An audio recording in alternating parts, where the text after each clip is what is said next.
Hi folks, this is the PlanesTalkers, this is Sean, and we will be testing out some Arena today. Alright, looks like we have some constructed events to play. I'm going to be playing those. I'll try one competitive draft. I'm not sure how the competitive modes in on this are. I have a bunch of complaints about the game, but I actually thoroughly enjoy Arena, which I went into this thinking I was going to hate it. I was a big McGo fan, and it just did not seem to appeal to me that this was not a trading card game, but more of a experience of a collectible card game. The fact that you can't trade cards is a big downside. It's one of the few things I actually hate about this. And the fact that you can't play friends, like I can't add a friend. Like I can scroll through all these and there are no friend options to be added. But I'm going to be trying out my blue-red control list. I know everyone's been really excited to play this deck. I made a few tweaks. The layout of these isn't very good. Like if you see like how deck builder works, it's not very good. You can't actually add cards you don't own unless you import a deck list. So the fact that I have these wild cards, if I scroll all the way back, I have these wild cards, I can't actually turn into anything unless I go into Goldfish or another way to import any deck. So I just kind of make a fake deck with a bunch of cards that I want to transform my wild cards into. Or you can just import a deck and then it'll give you an option to transform all your wild cards into the current decks. But I think it's best just if you do a new deck on Goldfish. Just put all the cards that you actually want, because you see I have all these wild cards. Yeah, you can just put cards you want in there, and then they'll show up here, and then there'll be an option right down here to import, to switch your wild cards into the imported cards. Let's discard those changes. So the deck builder is very clunky. It is very poorly designed, I think. The fact that I have to scroll through, it's also by set. It's not done by just colors. It's every single set is separated. So actually, no, it looks like they changed it. Well, yesterday when I was on this, they did it by set, but now it looks like it's actually by color, which is good. That would not, as I had to scroll through many times to get stuff. You can search pretty easily. If you don't know the names of the cards, it's not the best. It doesn't give you very many options to advanced filter it. I mean, in MTGO, you can actually go more drastically in depth. Like if I want to look for zombies, I can find zombies. Only here I can find creatures. So there's a lot of things to be desired. Well, it looks like you can actually put not collected ones in there. I have not actually played around with this too much, so it looks like they've made a few changes since I've actually last seen this, which is good. Well, we're just going to scroll through here. I'm going to be playing my changed version of the blue-red control. I've already started doing a league. I've won 2 matches. I've lost 1. The one I didn't draw very well, but the Boros deck punishes that pretty badly. So my current main deck, I'll put up my list here. So it's pretty much the standard blue-red list, especially the one that Jeff Hoagland's been playing. I've made some changes where I put 1 Star of Extinction in. I think the Star of Extinction is actually very valuable against decks that run tons of Carnage Tyrants, so you're going to be shooting their Mana Dorks constantly with your Shocks and your Lightning Strikes. So you're going to keep trying to keep them off pace, so when they drop their 6-drop, it should actually be a 6-drop. And then your next turn, you're hopefully Star of Extinctioning it. And against Planeswalker decks, this is actually surprisingly good. It does 20 straight across the board. So make sure that you don't have your Raw Zarek out, because Star of Extinction will kill it. If you don't care if you kill it, which I'm sure if you're casting Star of Extinction you don't, then that's fine. I also added another Colonnade. I actually don't think Radical Idea is a very good card. I've played a lot with it, and I think the Chemister Insight is a very good card. I mean, it's 4 mana. In this format, it can be a little slower, but I'd rather have the Fiery Cannonades over the extra 1 draw spell. So I took 1 out and added an extra Cannonade. This card has been insane. I think this will be a staple in Standard currently. The Cannonade is just so good. I have a lot of trouble dealing with Niv Mizzet decks. Like, I've seen a lot of decks play this Niv Mizzet card, and it is actually ridiculous. This card is insane. Every time anyone casts an instant or sorcery, you draw a card, and every time you draw a card, you ping for 1 damage. So, just any removal that isn't like Chupacabra or Ral, this card will just draw you out of it. We have an extra Ral in the sideboard, an extra Fiery, 2 negates, 3 of these Archaeologists. I'm not sure exactly what matchups I want to bring these in, besides maybe like a blue-white control deck. And Tracing Melody, I haven't actually tried playing any games with sideboard yet, since this is just like a friendly league. They're the best of ones, but I might try that a little later. So let's enter a game and see how this goes.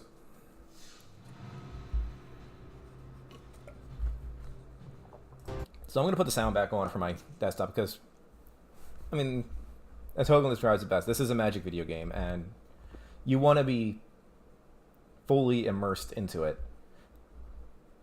So you're going to get a lot of sounds, you're going to get a lot of special effects, and this is kind of what people wanted.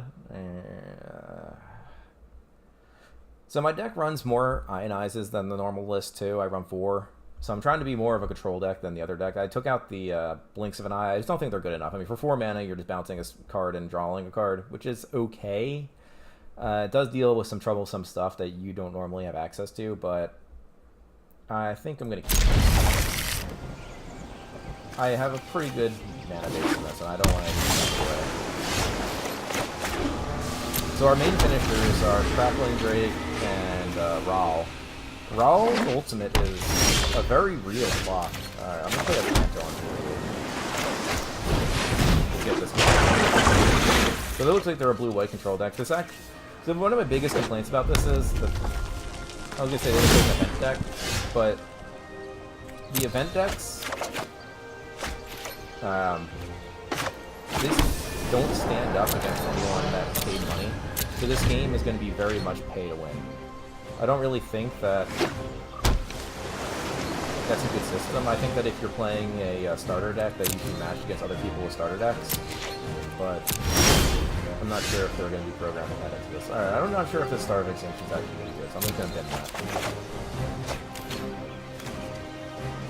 I'm going to play my tap land.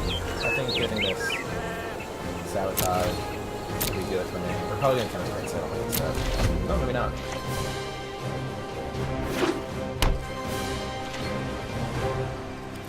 So this looks like this is just going to be a control match. These Crackling Drakes are actually very good. I think I want to call that.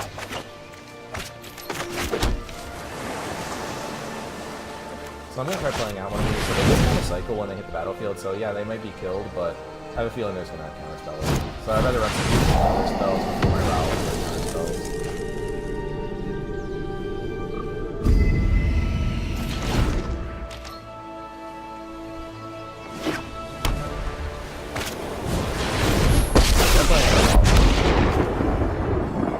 I'm gonna hover over you like a dark coat. Well, let's see what the wind blows in. So the Rowell might actually just die to this. I'm gonna library that. I definitely need my. I want to start applying pressure to this Rowell. Land. So this Rowell might just be unplayable for me. Which I can see why the Blink of an Eye, we can bounce it and deal with it later.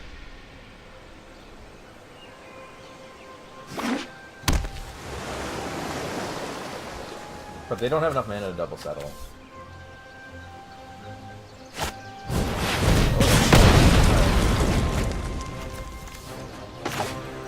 See, so people have complained about the other tapper.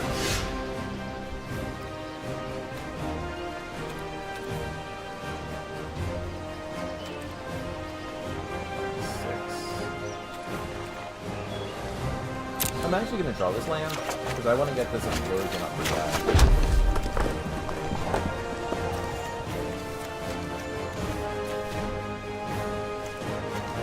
I'm actually going to try balling.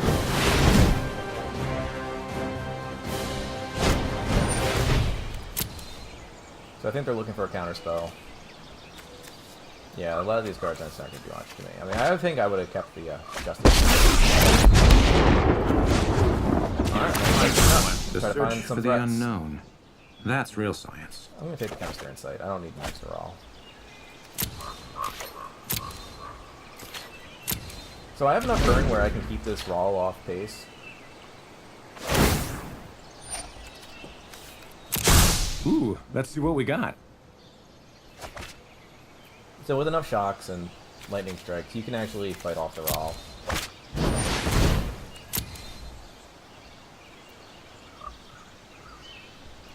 Now the problem I have is I just spinned a bunch of my removal. I should have maybe kept the Star. The Star would have dealt with this very nicely.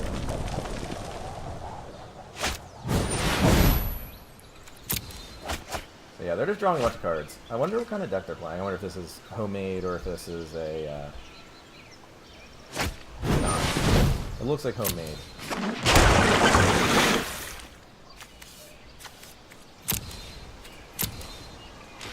So it ends definitely. Nothing feels broken. I like this card a lot. I'm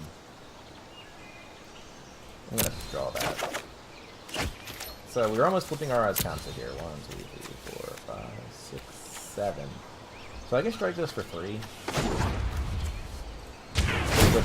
Well, let's see what the wind blows in. Ooh, I can strike it for more. I'm actually going to take the untapped land here.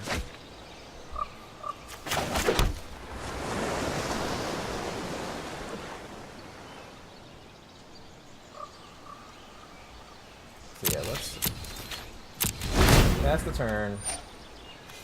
We're going to flip our Azcanta, which we do run Field of Ruin for this reason.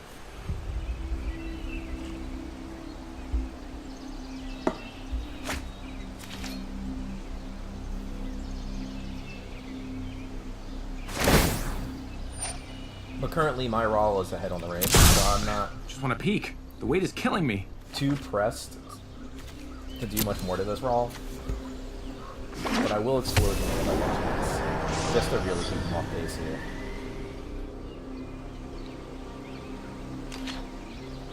Because I do have 2 counter spells up, and I also have a Chemister's Insight. 4,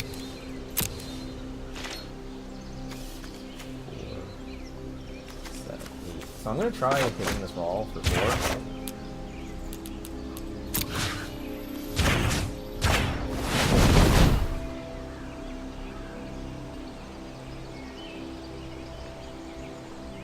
I imagine this is going to draw a counter spell.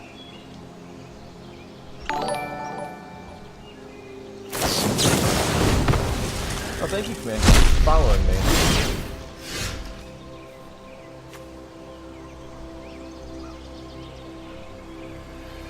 I will put you in the graveyard. So yeah, it looks like they countered that one. I'll transform as Pantha. Syncopated. Alright. Let's see if we can draw a legend here. Oh, come on. I just want to peek. The weight is killing me. I'm actually going to take the land here, because I still want to Explosion this.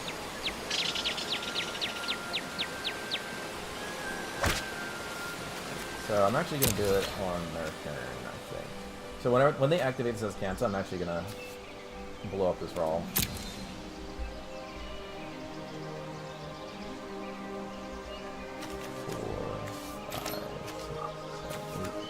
10.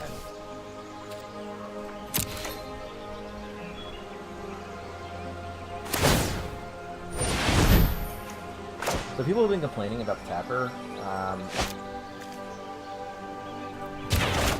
It only taps really badly sometimes. But I thought it was all off base. I'm gonna leave up counter spell for probably when they're counter spelling me.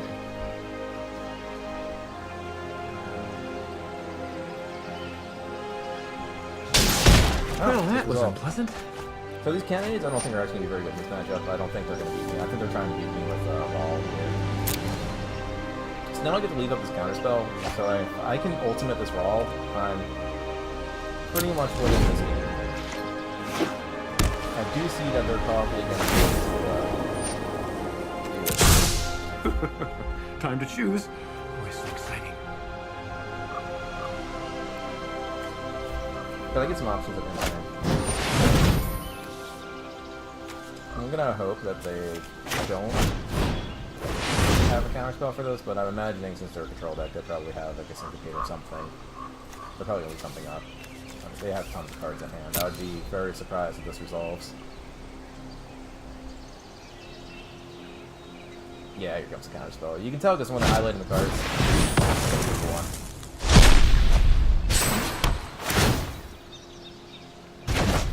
This is the one problem, that taking out the blinks of an eye, I can't bounce these as soon as they resolve. So I don't have a way to get back any rolls. And I'm kind of drawing pretty dead now.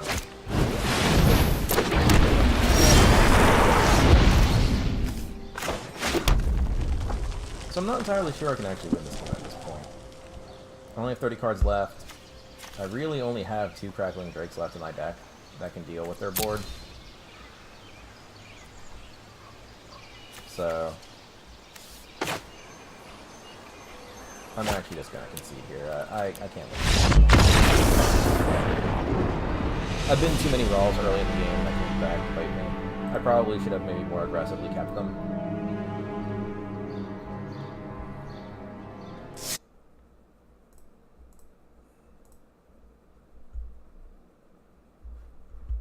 Alright, that's my second loss. So let's try another match here. So the friendly ones are best of 3. Normally in a match like that, I would have brought in my extra counterspells. I would start sideboarding out some of my cards that weren't very good. I think maybe post-sideboard we have a much better matchup against them than they think, because we play the Niv Mizzet, which they would have a very hard time playing with their mana base. But besides that, I mean, we don't have very many. We have Disdainful Strokes that we'd have brought in. I probably would have brought in the Archaeologist against them. I'm going to keep this because I have a radical idea to cycle. If I draw a red source. Some near folks.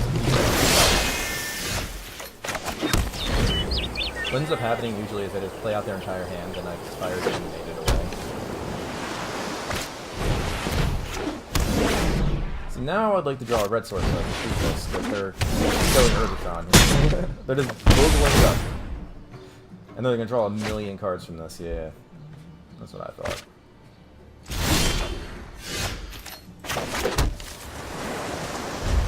Yeah, they're just gonna fill their entire hand with cards from the deck.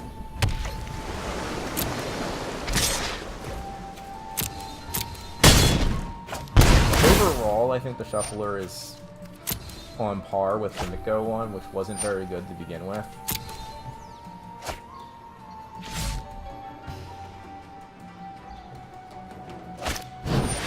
If they put any more on here, we're just done for.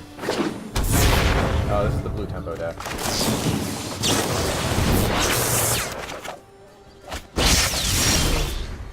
It's not a terrible draw. So I'll be able to double cannonade this away. For now, I'm just going to shoot this while the shooting's good. And they got plenty of guards off that. I mean, they just got the super value on that one.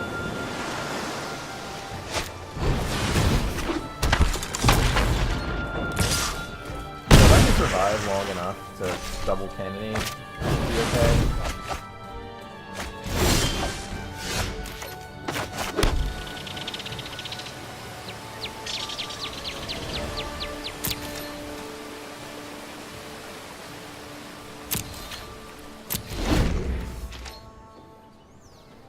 Yeah, this is looking pretty bad for me. That double Curious Obsession. Well, the more of stumbling on lands here. If I had that earlier, I can't beat 2 of these, so I'm just going to counter that now.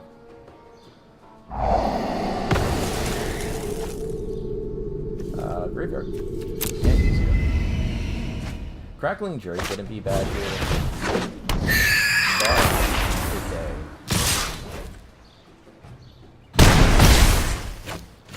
I'm pretty much just dead on the board here. Yeah, that was a fast game. The blue deck can be really good. As you saw the Curious Obsession, like that just did so much damage to me, I couldn't beat that. The slight stumble also got me, but... We're playing here. Take my pride. Oh boy. So this is a good way to get cards too. It's relatively cheap. But that was just a constructed event. So here's the ladder I'll show you. So there's constructed decks that overall I don't think are very powerful. I mean, it's a good way to get cards. So you can look at this. I mean, it does give you one settle, which is very useful. Azura is like, meh. Sealaways were good, so like a good way to build your collection is every day you can win an event. You can win a deck, like an event deck, and it'll give you new cards. So, I'll just show you what I meant by weirdly. So I'm gonna probably play someone who's just playing an event deck. Which the reality is that their deck just can't compete with somebody who puts any money into the game. In reality, it's the way to get you to spend more money because you're like, oh well, I'm so underpowered, I need to buy more. But I like it a little better if you got paired a little more smartly. I don't think this is a very great hand. Both my lands are tapped. I do get the S-count on. Alright, so wasn't the world's greatest hand, but I do have Crash in hand. It looks like I'm going to be playing that.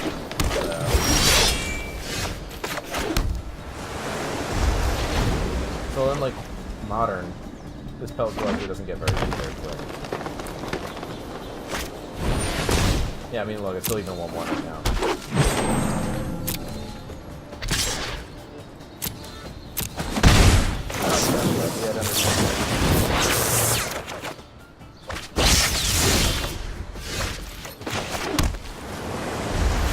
Their deck is actually a hard time dealing with flyers, this particular one. This looks like it's the mono green deck.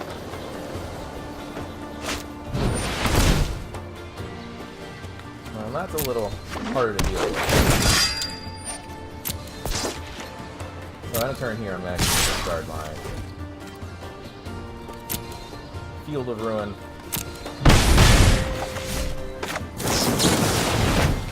So they do play a lot of punch cards. Can hurt.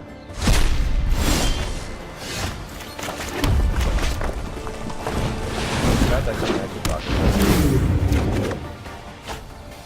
Very good. No, if you have an advantage to fight cards and punch cards, it's just going to figure this out.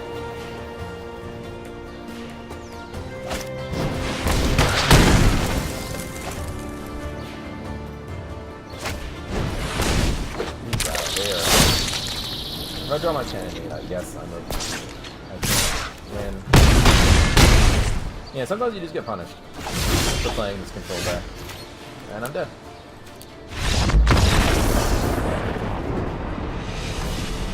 That was a rather fast draw for that, but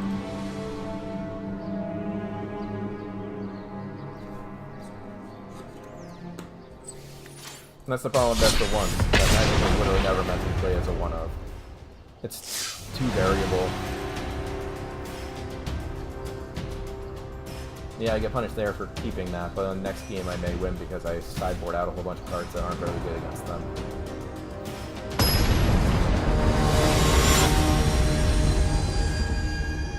So the problem with this system is their economy is complete garbage. I don't like the fact that you can't figure out how much a deck is going to cost because it's basically random. You essentially need wild cards to do anything relevant. And they're nothing. Let's see, I think this is the Goblin deck, so let's see. I don't like playing these guild gates in this deck. I don't think it's very needed. I mean, there is actually a lot of double cost in this deck, though, so yeah, this is just this is the Boros deck.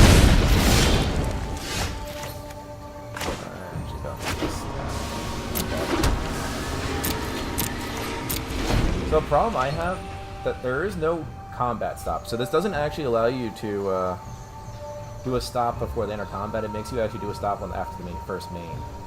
So it's gotten completely rid of the beginning of combat step.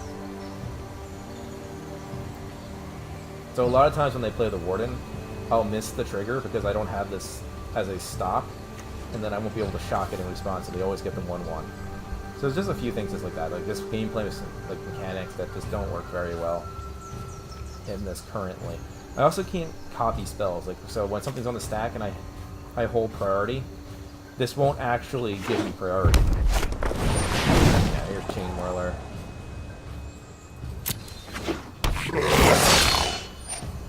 So I'm just gonna copy that.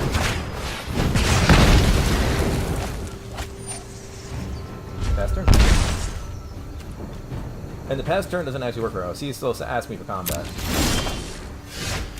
Despite the fact I told it to not ask me for combat. So Crackling Drake will actually block this Chain Whirler pretty well, but they do have a ton of shock spells. So I don't think I care about it.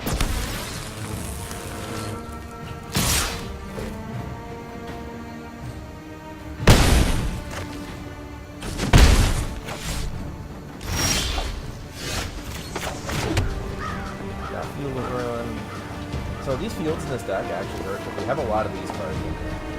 The colorless mana hurts significantly more than the enemy tap lands.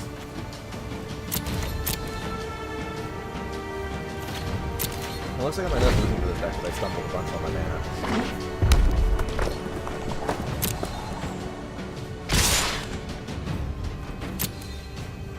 I'm gonna get to cast this Chemistry Insight, but I just don't think it's gonna be enough.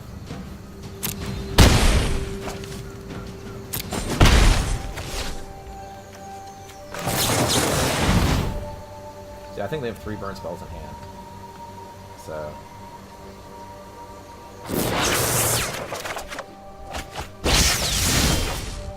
Not going to stop right now. The fog, at least. And it cantrips, so that's always good.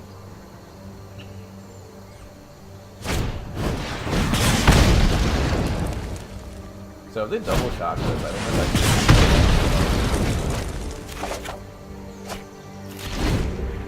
They probably would have been better sending that at my head.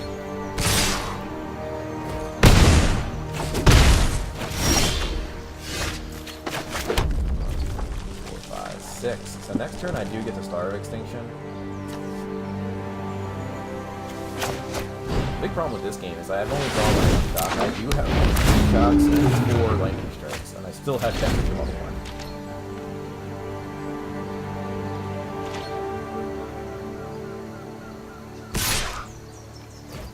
So I plan on Star of Extinction anyway, so I'm actually going to make this block.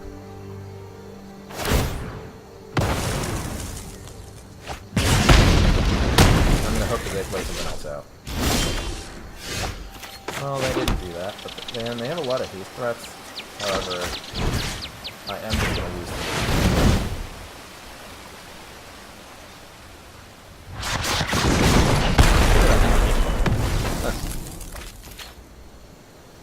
Fantastic.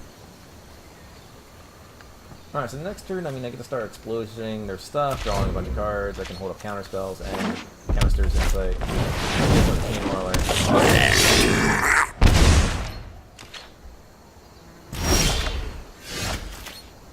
2, 3, 4, 5, 6, 7. So in theory, I should probably play this tap land.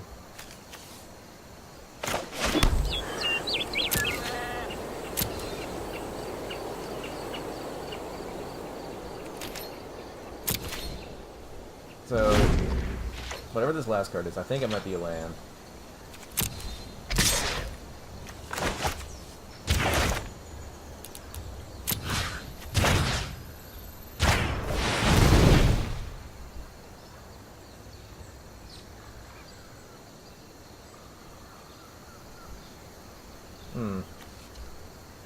I don't know what they're thinking about, but their deck don't have that.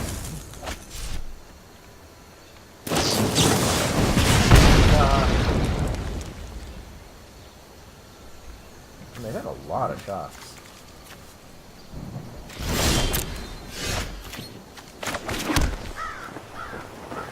I should probably just take that one out there. I'm gonna play S-Cam.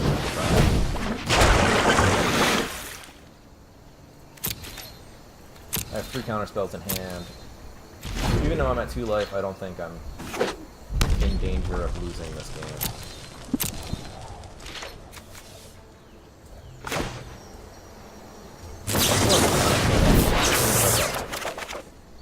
That fire cannon is that lightning strike now.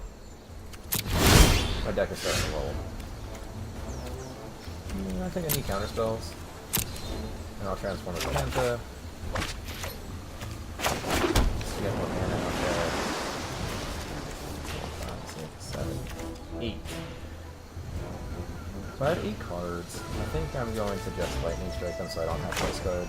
Although I need that too. Yeah, I'm still up there.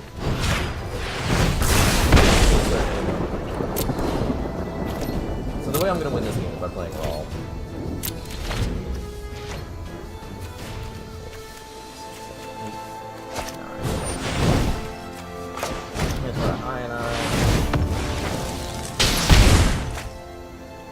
Ionize is actually very important in this deck.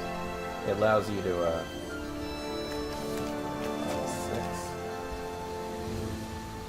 6. Can't afford to do anything.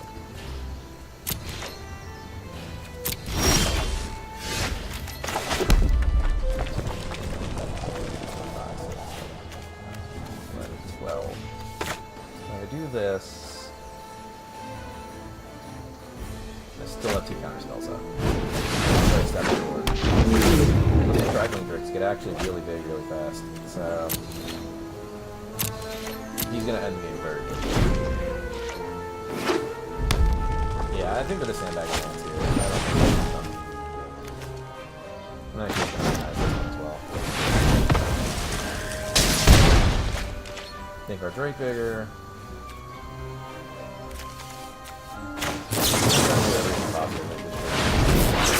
Possibly almost one-shot them. So, and this is the game. This is how this deck plays and wins. I mean, it's very controlling.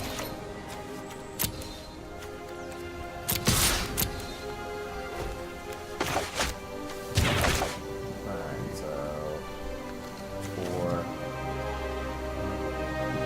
That's 6, 2, 3, 4, 5, 6, 7, 8, 9. So I'm actually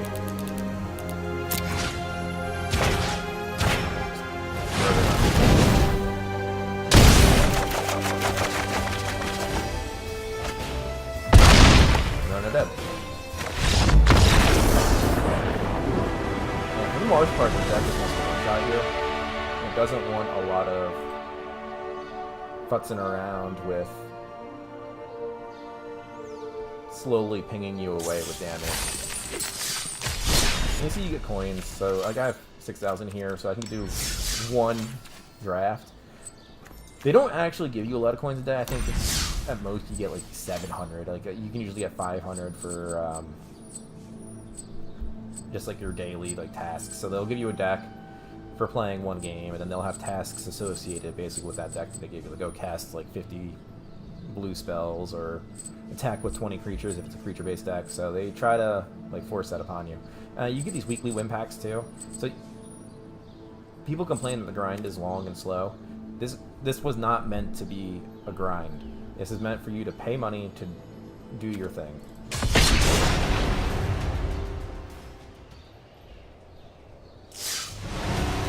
So that mono red deck is one of the more popular decks on here. People love playing red, they love playing red burn. People love their Chain Whirlers. They bought them for last one because black-red was good, or they've arguably been banned. Because they banned Ferocidon for this. For the same reasons that I would argue they should have banned Chain Whirler on, but they don't see it that way. So we're going to see if these Cannon Direct can be good here. There's a chance that I just pooped the head on this one, but it looks like I'm actually going to do pretty well with these. I think here comes their mana work. So this matchup is where you want to start. Ooh, this is so your cannonades could very well be a 3-for-1 against these branch walkers.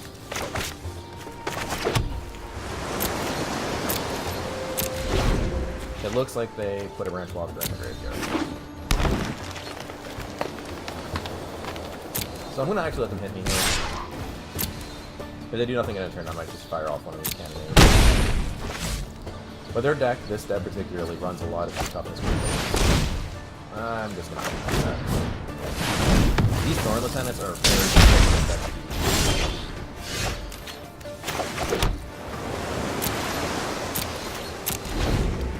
So taking our beats from this Planeswalker aren't actually that bad. Because we're going to end up, I mean, I have 3 counter spells left in hand. If I really need to, I can fire off a cannonade. Like, I really want to get more value for it. It's 14 life. I mean, this deck is licensed so much. Yeah, I'm going to let this resolve. Then in a turn, I'm just going to buy it. So now I just got 2 creatures for 1. These cannonades are so valuable in this deck. There's not a lot of pirates. So they just saved their Planeswalker with a Titanic Roach, which is perfectly acceptable. I always encourage them to save their creatures more often from pump spells. So that I mean, that could have gotten them somewhere. So I'm still going to take these from this, see if they draw more.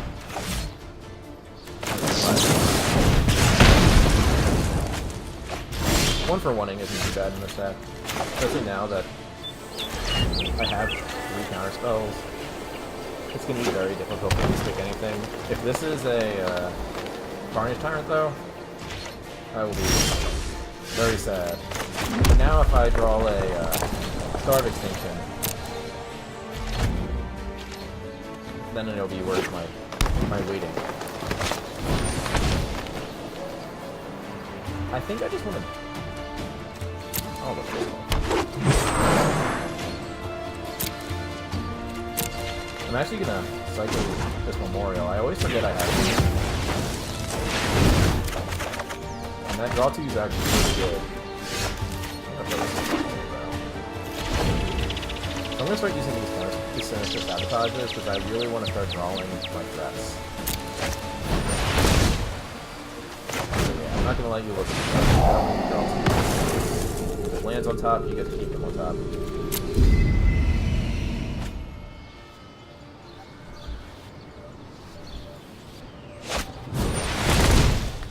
So it looks like they're trying to bait out there. I'm gonna actually kind of well.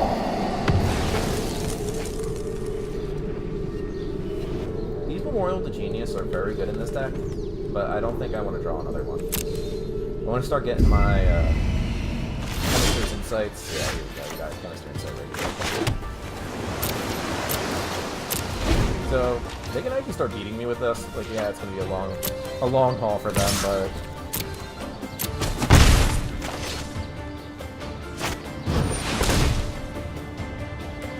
the reality is the game's pretty much over. I think.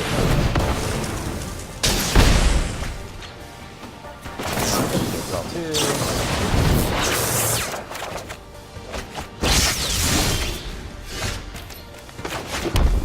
Start for a Kafka. Fixing. And this is extra can. These Chemistry Insights are so good. Sure. You get it. This does speed up their clock a little bit, but it's not worth me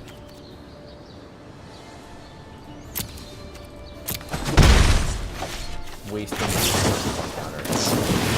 Because I do actually have an extra column by rating here, and I do have a bunch of lightning strikes and shots, despite the fact I don't draw them.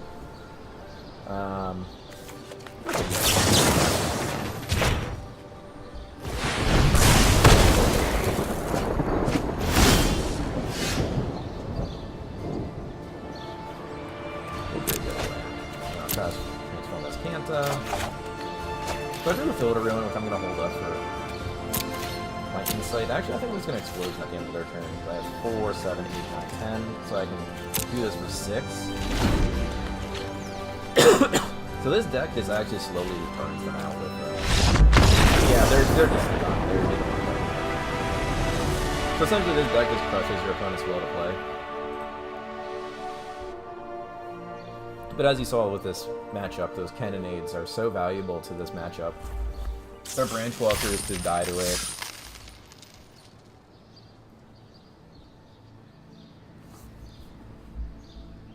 So let's see what we got here. Leon and Vanguard. Alright, so yeah, you do get cards too.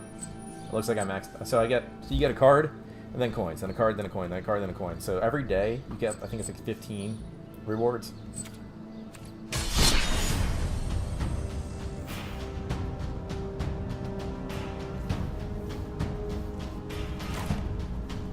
I'll play one more ladder and then test out how the competitive draft is. So currently, the friendly drafts are half the price of the competitive ones, and you can pay coins for them. The competitive ones you can't pay for, which I think is ridiculous. Especially since currently you can only get some of those coins. You can only get the draft for Guilds of Ravnica through competitive, so that means you actually have to pay real money. And it's 1,500 tokens, which I don't remember how much I have to look it up. But they do things in weird numbers so that they can get you. So I'm going first here. I'm not going to die.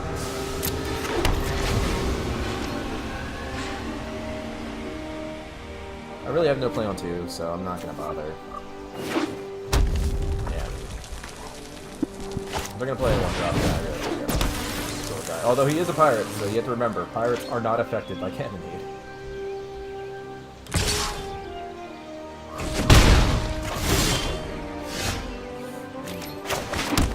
So this is a match that shows that this deck so desperately wants lands. I'm playing 26, and there's a good chance I just don't die here.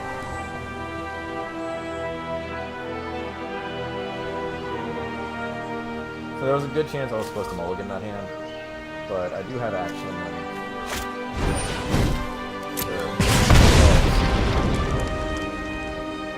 So it looks like they're trying to fire these off as fast as possible before I can get any. I think it's perfect.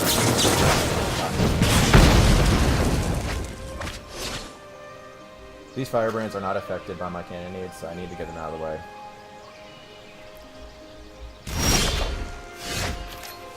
Field of Ruin. I'm not sure how good these are in Standard. I mean, it does get us cancels, and that's essentially it. You can hit other dual lands. I mean, I've very rarely found that to be useful. I'd rather actually almost have more multicolored lands in this deck.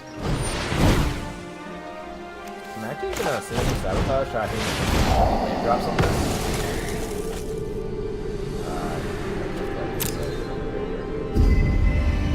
It'll be a while for that card. So I was rewarded for being proactive with my Sinister Sabotages. It seems like in this deck you almost, I won't say always, but a lot of the time you just want to bin the card. Getting cards in your graveyard in this deck is very valuable. Resolves. Yeah, the boss. See, it looks like they're stuck on lands, and they're just firing off spells because they're just recasting them. Now I get the Chemist's Insight. The more land drop that hit, the better.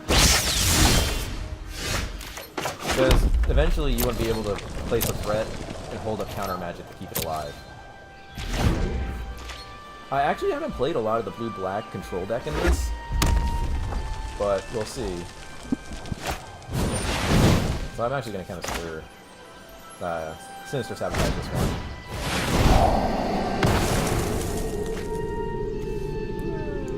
I'll actually keep that.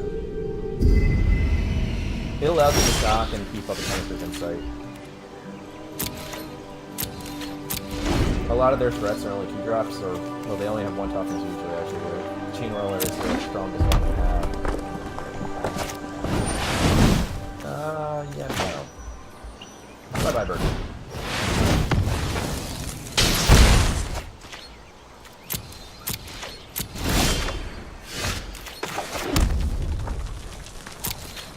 Yeah, those Kinesis are actually still very devastating. You do have a lot of ways to kill them. Like, I can actually Explosion and then shock it, but they are still a beating. Yeah, sure. I'll do 1 damage. I don't care.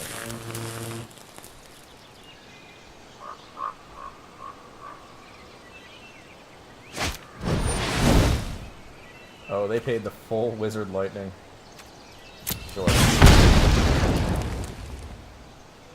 Since they did that, I think I'm gonna actually shock this. Oh, no, they can just tap him. I should actually wait until combat.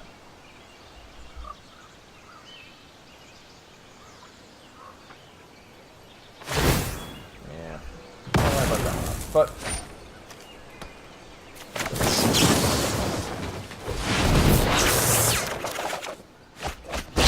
now I'm gonna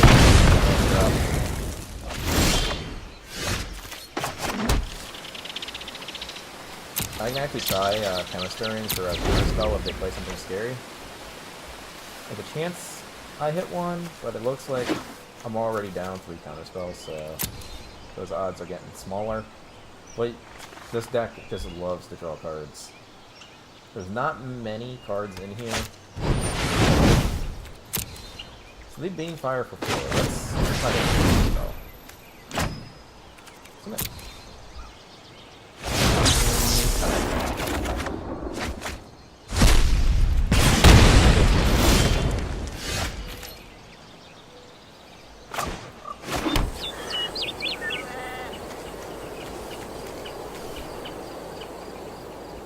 I'm still not going to play out this as Cancer because I can actually Chemistry Insight again and try to hit another counter spell. I would draw on significantly more cards than my opponent, so I'm hoping that they're just out of gas.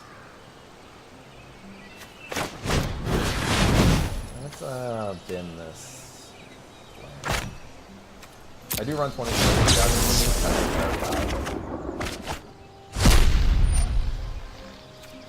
Yep, got it.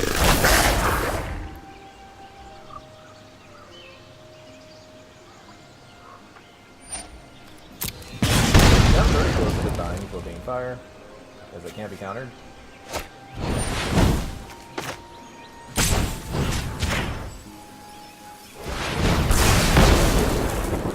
I'll let this resolve. Draw a bunch, but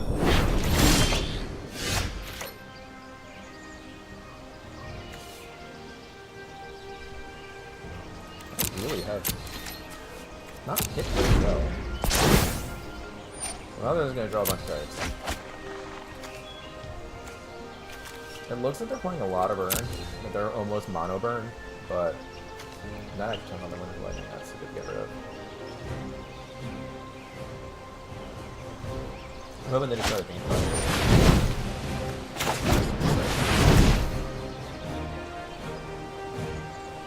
Come on, counter spell. Nope.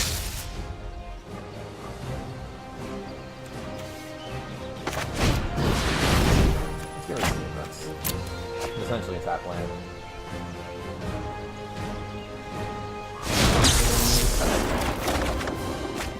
Oh my god. I didn't hit it. Yeah, now there's a shot that kills me.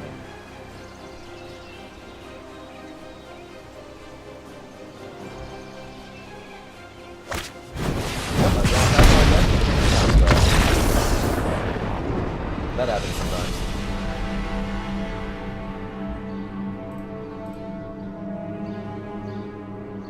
Yeah, the Shuffler on Arena I don't think is that amazing. I'm still not sure what they do as a shuffle engine. I think they'll run some problems. I do run a ton of lands, so I mean obviously what's going to happen, but I did draw almost 5 lands that way. Which happens in Paper too.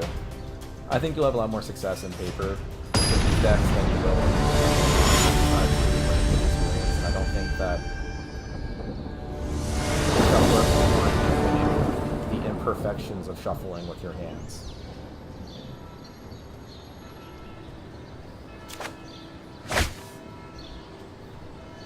Nope, this is a keep.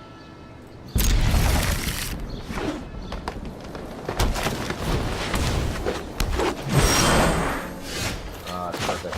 Yep. Got this one.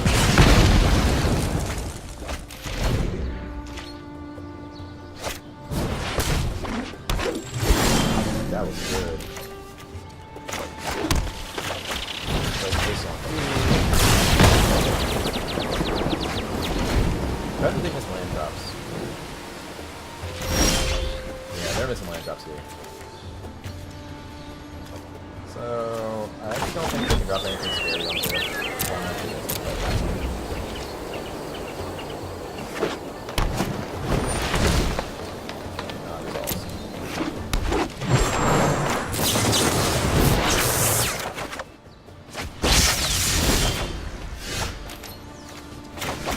I'm not sure how worth playing some Essence Scatters in this deck would be.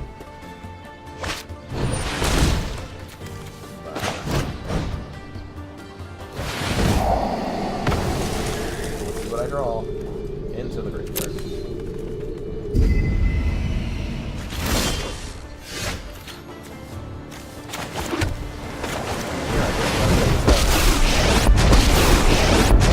Just coming for a while. Just want to peek. The weight is killing me.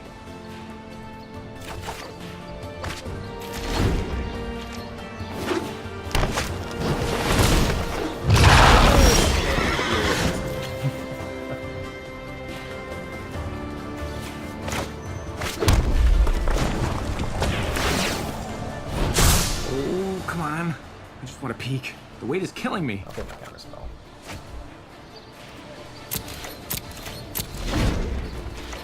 So I can Chemister's Insight and Radical Idea this turn, which is pretty good. I'm still not entirely sold on Radical Idea's card. But I think they're going to be snapping my Raw. Anyways, I got one. Which is fine. I have another Raw in hand, so... Just using him as a fog at this point. Come on. Breathe through it.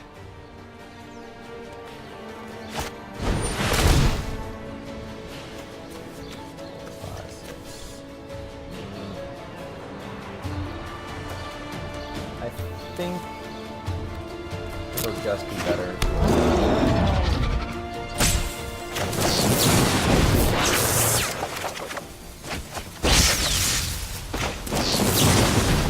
Feel the ruin. If I found my star, then I'm pretty good. I am drawing a bunch of cards. Decision time. Take an island.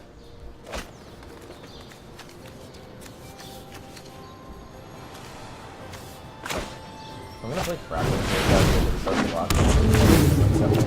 Nightmare profitably. And if they want to kill this Raw, they're gonna have to throw a bunch into the way, or you're gonna have to start using spells. I mean, if they use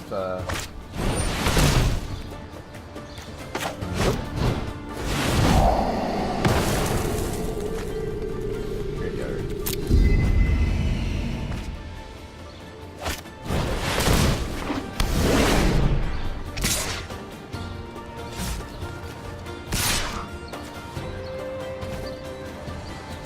Not feeling Raw, I see.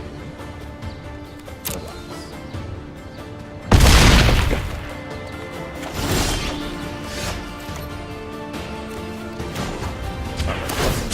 Choose wisely, because the other one's going bye-bye.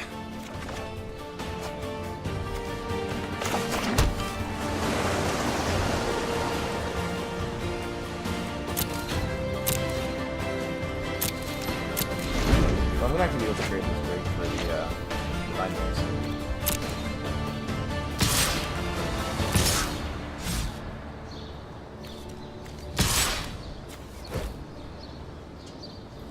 I actually think this is a very bad attack. Since I have a lot of responses.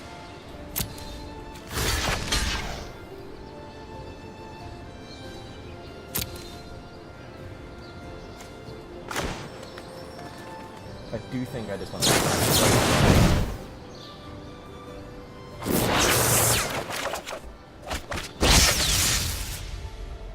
Yep, that's fine. We're gonna trade. So I really... Come on! Come on. Breathe through it. Yeah, and they had a follow-up, which was good, but I kept them on spell.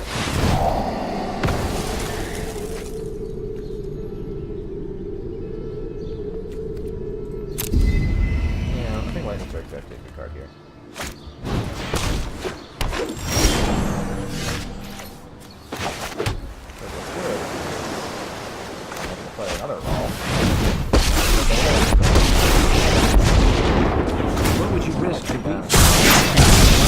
card's energy equals... Yeah, Raul is a pretty much guaranteed removal spell. I mean, right now he just puts like 9 damage, 10 damage. However many instances of sorceries. I have a bunch.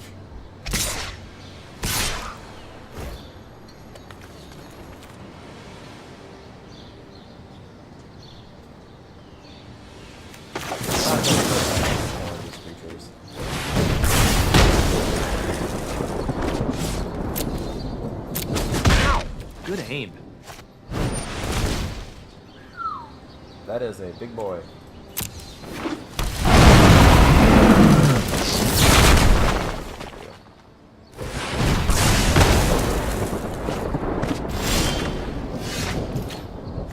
Yeah, too bad your guy does not get trampled.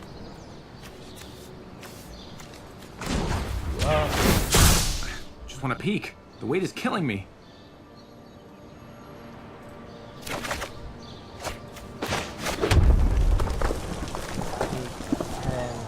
I have 10 mana. So I can pay 7 to kill this, which I think that's fine.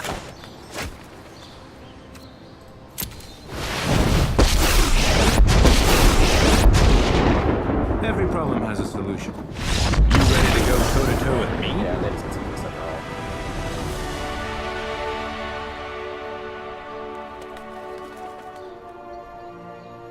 Yeah, as soon as your deck gets going, it's really hard to stop. You just gotta hope that you don't stumble and die the first few turns.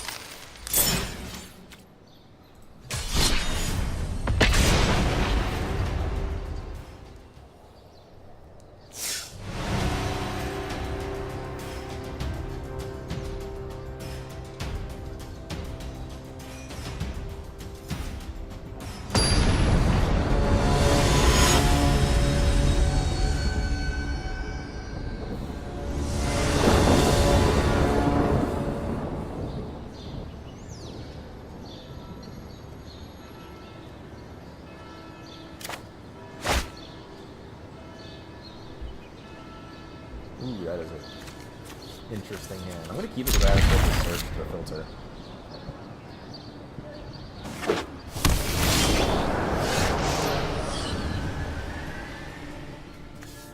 I think I'll play the Ezekiel Gate first. Also, this might actually be a mirror. My hand's very bad for the mirror.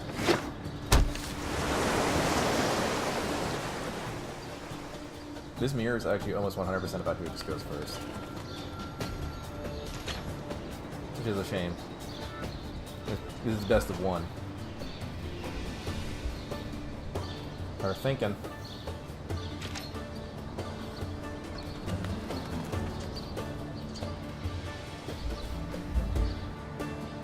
So it looks like they do have plays, which I'm thinking are either a shot or a lightning strike. So I'm gonna play out this island. Play out first. I know they don't have gates because nobody's main decking the gate right now. It could be Syncopate though, which I've seen some decks main decking. I don't think Syncopate's good enough to be main decking, but I guess it could be fine with Great Reds in it, because it's not terrible as a 2-mana counter spell in this format. I think I'll really try it out. They just stumbled here, which is good. They played another tap land. Then they start being able to hold up these Chemister Insight, these Sinister Sabotages. The fact that they get Chemister Insight on your end step and then they can capture from the graveyard is pretty bad, but I'm getting the search ready to roll. Essentially, if it's a land, it goes in the bin. Graveyard.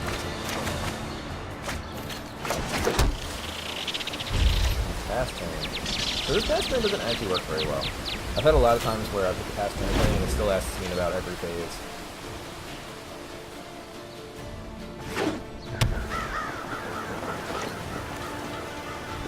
Alright, they have Field of Ruin here.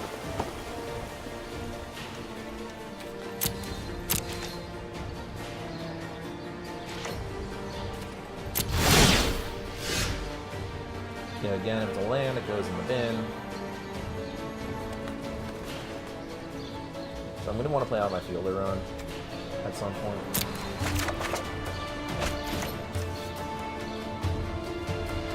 So okay, that save my ice cancel here.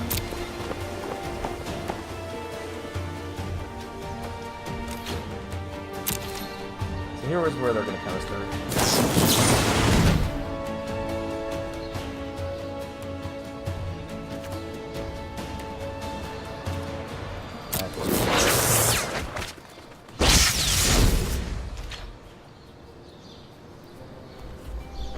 So I play more counter spells than that. Oh, that Grixis. Okay, so I do play a lot more counter spells than that. It's just, you gotta be very choosy about what you counter.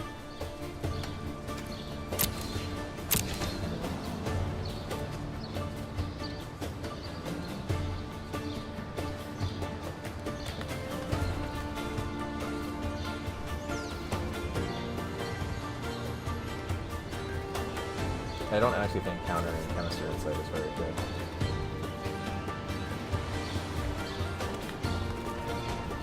So after this match, I'm going to do a league. Show everyone how that looks. I'm actually interested. They do run the presets. I think I need to really hear it. Oh man, I'm being punished for playing so many of this. But we're not looking to be control last one. This deck looks like it loses pretty consistently to the other deck. Yeah, here's what I'm gonna feel this with.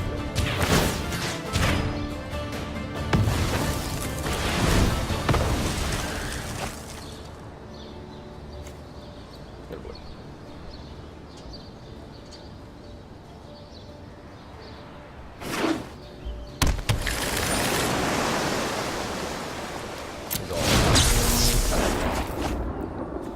They pitched their cast now.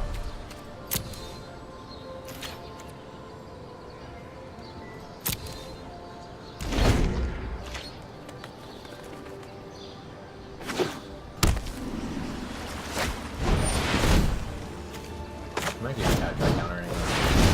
It may lead to them countering my counter. I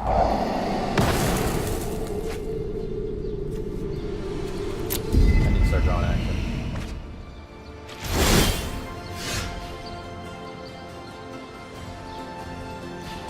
Oh my god.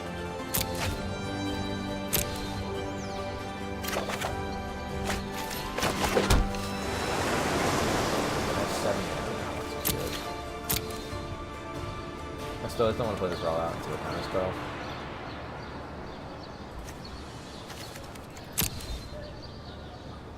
But soon I get to start us camping, so.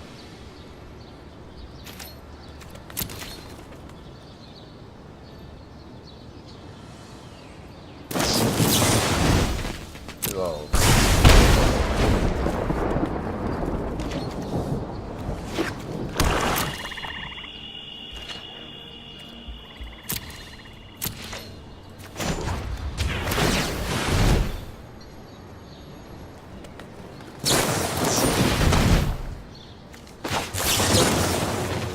No dream of it. Yeah, crack up pretty fine. Kind of insight.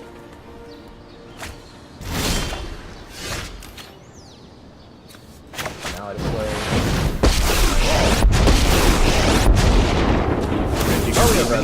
Every problem has a solution. Let's start by taking you out of the equation. Because this can actually play from the graveyard. So yeah, this Dream Eater actually dies to Lightning Strike, which is very good for us. The fact that it's 6 mana. It does Surveil 4. Yeesh. Yep. Yeah. I've been through worse.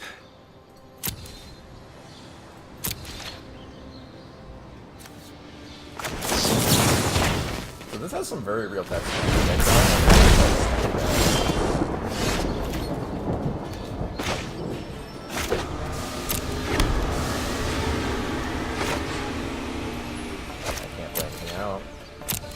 Goes to the second text box. Oh, he's trying to discard card. I'm an idiot. This is the wrong one.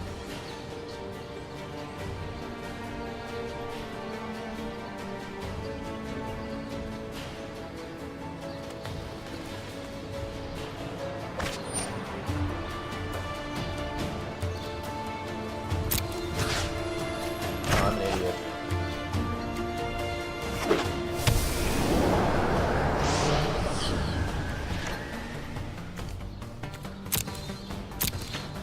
Oh, that shouldn't have happened. Sometimes the triggers on this aren't very good.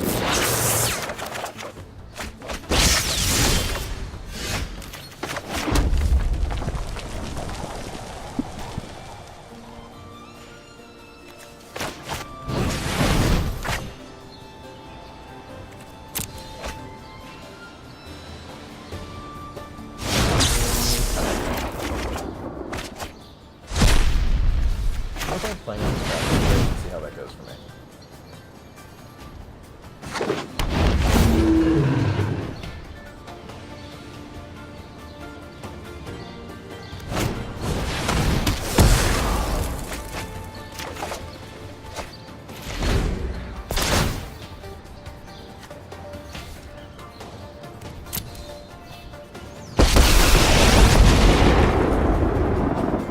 Beat me.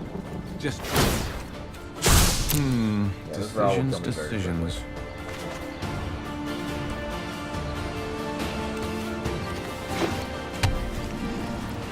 We need to go in there to explode. Sure. You got me. You take my lightning strike. I actually don't think this card is very good in standard, but people play it.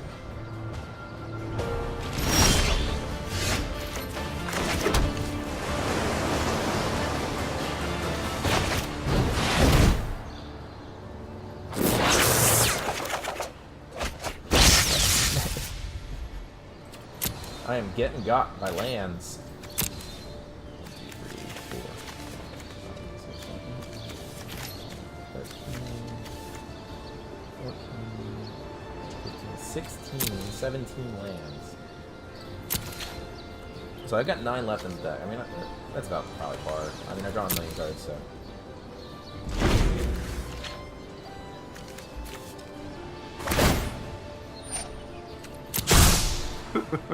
Time to choose.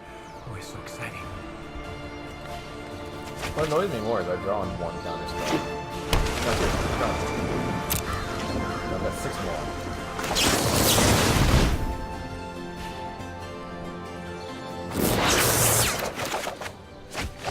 There we go. Bunch of counter spells. Sadly, I think this is broken. 1, 2, 3.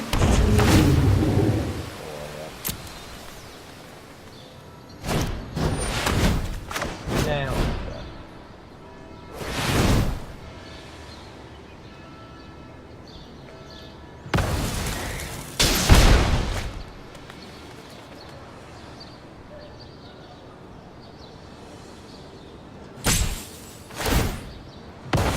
You got it, buddy.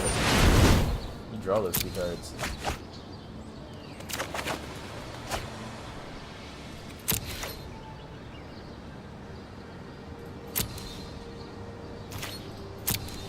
Well, I think they're going to downgrade Raw here to kill this, but that means I want to raise Rawls. Yeah. Yeah. Yeah, the Mega Base almost one-shotted. I actually probably almost could have one-shotted them.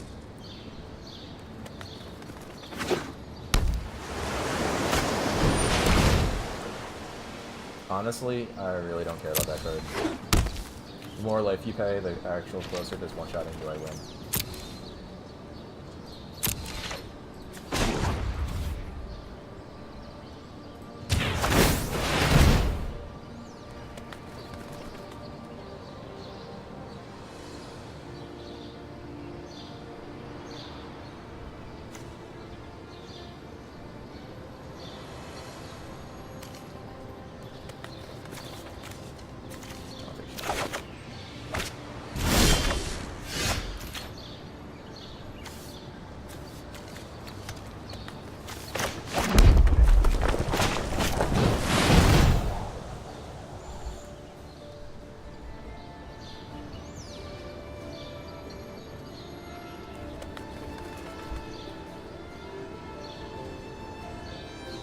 No, they should be close to being able to just forget me here.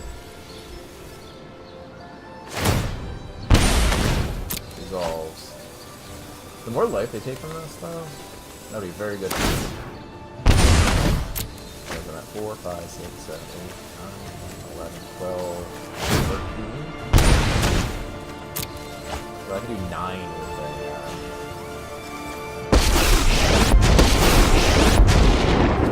I'm gonna hover over you. Let's see what you got. I'm currently gaming this raw. Oh, come on. I just want to peek. The weight is killing me. I think I actually want to ionize this here because I guess I'm close to dead. Well, team, we're pulling it back. Raw v raw. I've got 2 counter spells up, which might just be enough.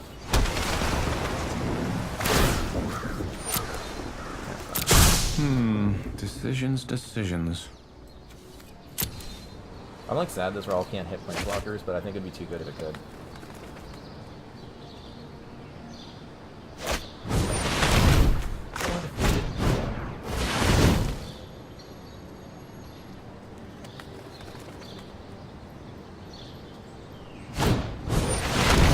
What if we didn't do that one?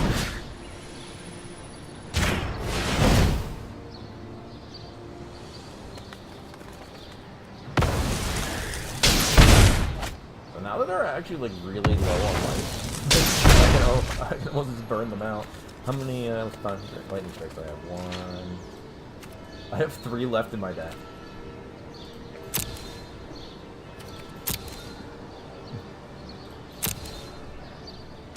So I had a turn.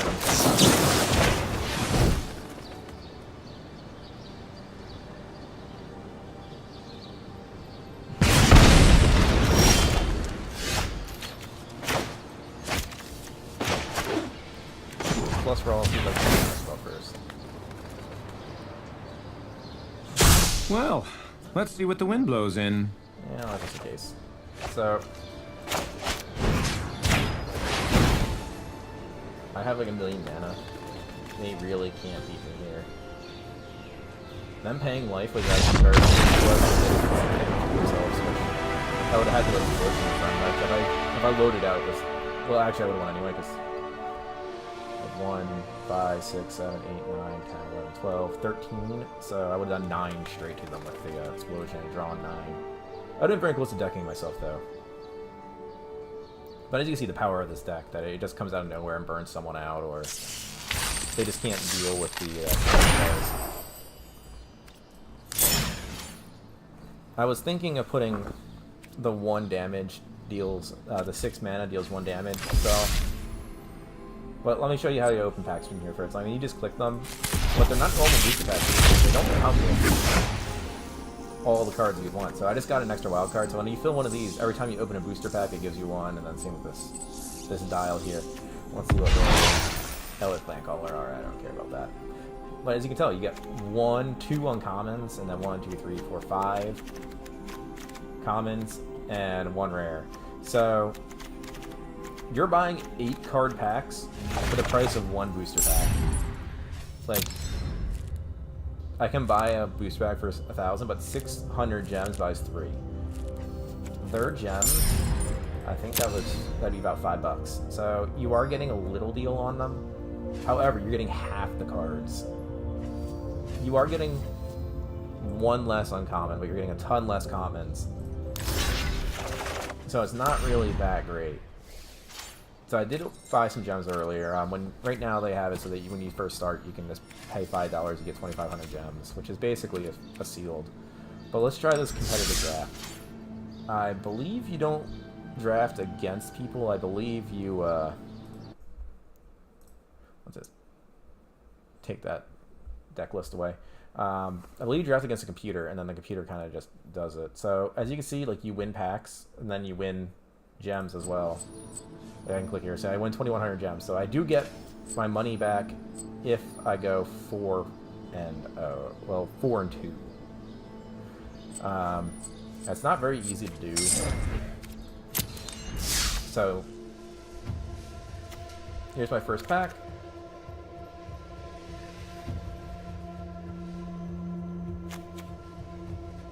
I think Beacon Bolt or Nightveil Predator might actually like that. This card is actually very good, but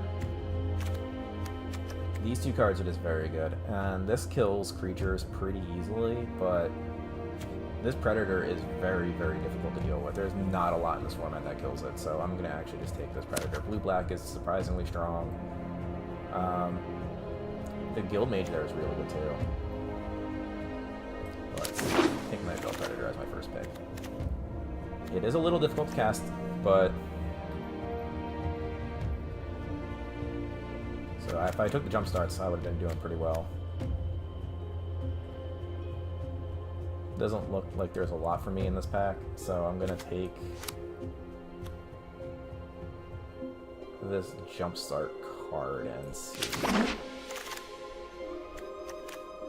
This information campaign is very good. I'm going to take that. Playcrafter is also very good. This information informant's really good, but I want this removal. Beam Splitter is good. Take this other assault. Disdainful Stroke can be good, but I don't want to take it that early. I'm just going to take these assaults, though. Splash the red for them.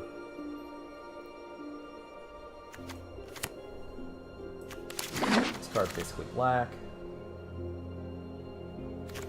Tax Surveil 1. Huh, I can get like a million of these seismic assaults. I'm just going to take this Surveil 1 spray.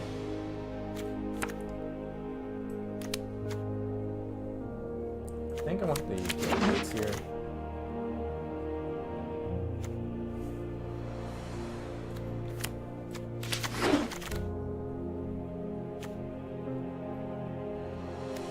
This is something I'm not gonna play.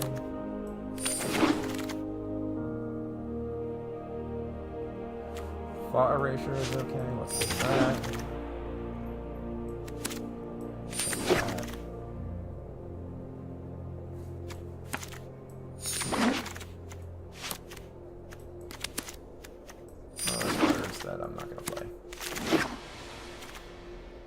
So Find Finality is actually a very, very good card. I'm gonna take the Sinister Sabotage here. I like it as a counterspell.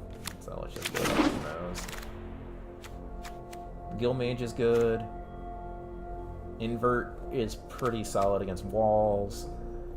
Capture Sphere is good. I think this guy might just be the best card in the pack. I like Deadweight as a card too. But being able to surveil every turn is very good. I'll take another Disinformation campaign though. Can never have too many of these. Ooh, Midnight Reaper is insane. This card just draws a million.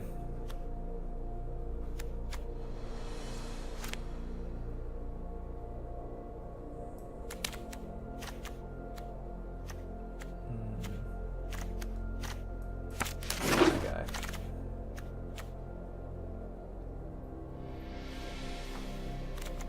I actually think this guy's very good with our deck since we have a lot of Surveil. This card just wins games.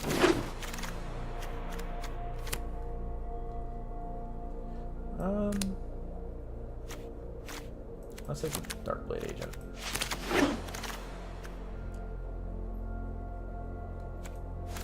Barrier Bones? Sure.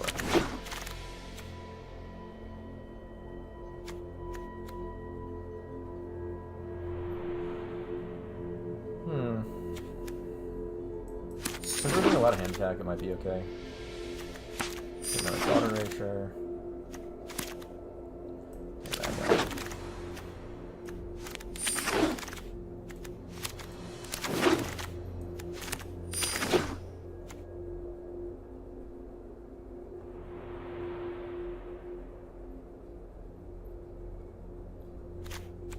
Notion Rain is pretty good. I actually like this Gargoyle a lot. We only have one Guild Gate though, so I'm gonna take the Notion Rain.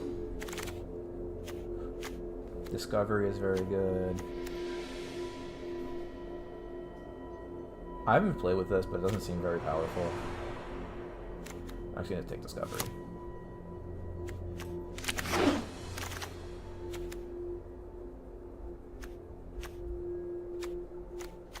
Here's where I'm gonna take this Guild Gate. So I can splash. Another Sinister Sabotage.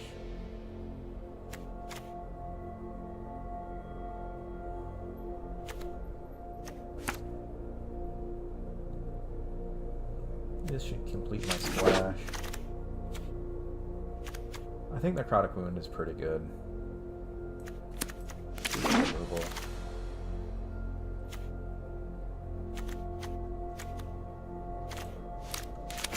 Death Touch creature. Death Touch is always good.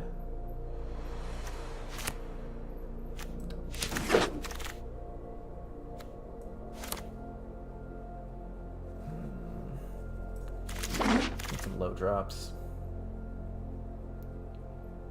I think I'll take Wrath Light. Touch Toucher.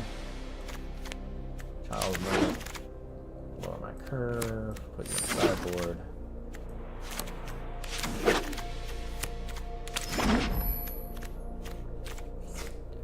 Alright, according to this, I have 1,000,000 cards in my deck. I'm not sure I want these. I mean, it does do good hand attack, but with the Thought Erasures and the... yeah, I don't think this. Use our sideboard. Oh, then I'll keep one in main.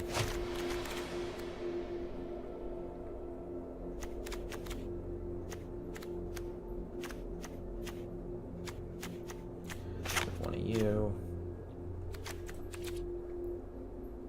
got 4 1-drop creatures. What are my horrible creatures? You. Poison Arrow is good.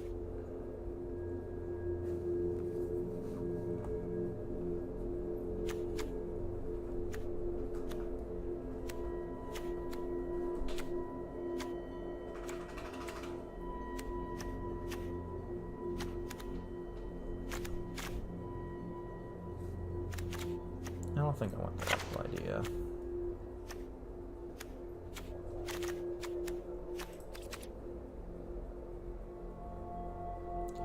Get rid of the 3-drop spell.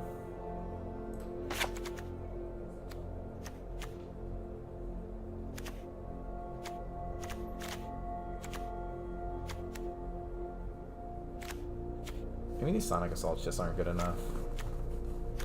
Like, I'll clean up my mana base a bit. Get rid of Sonic Assault.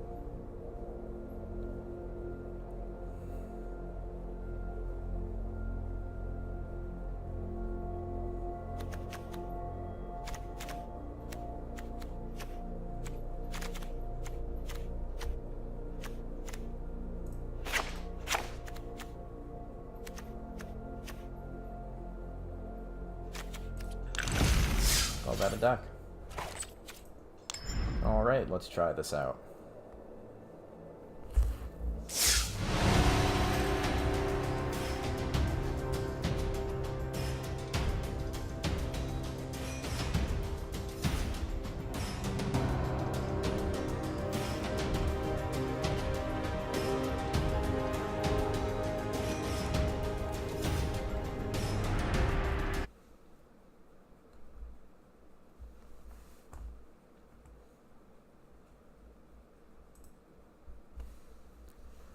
Alright, we're ready.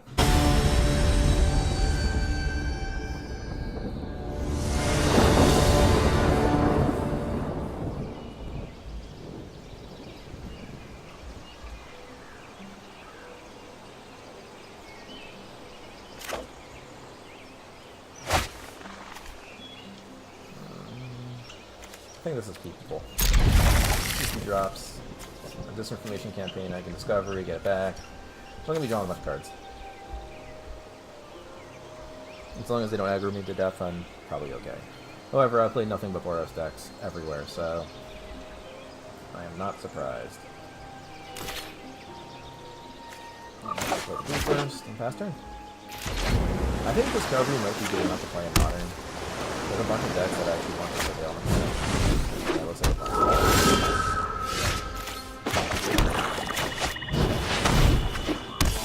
I think Mulligans is going to be very good for us because we're just going to chew them out with Disinformation Campaigns and all our Surveil.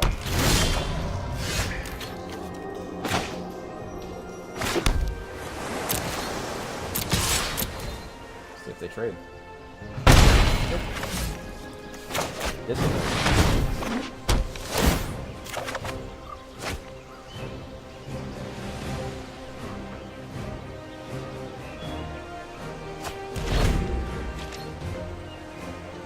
I might keep up with the time.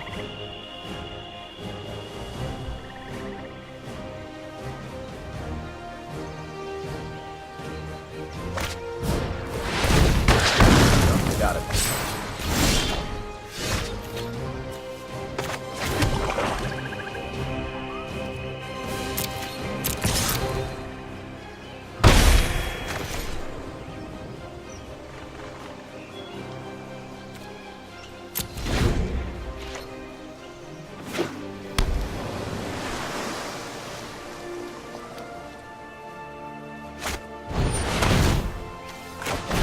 I'd rather get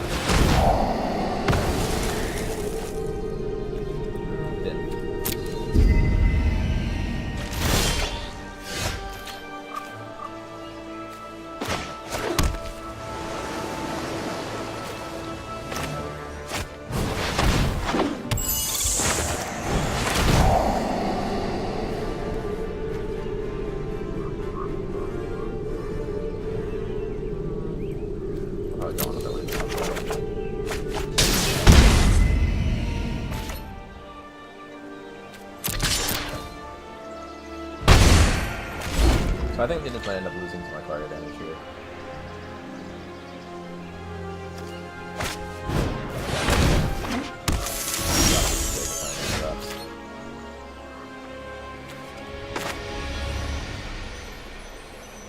Drop him. Ooh, that's gonna be good. Yeah, a lot of decks just don't have ways to deal with this creature.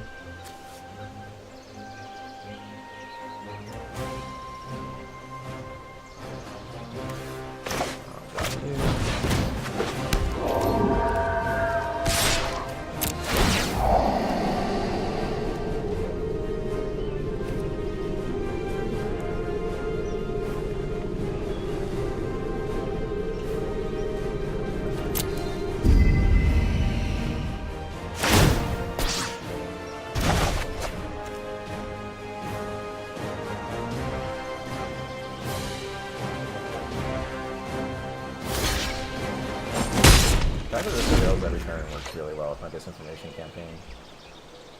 If they can't play out their hand, they're just going to get picked apart. If they do play it out, I can play Discovery. 2 Notion Rays.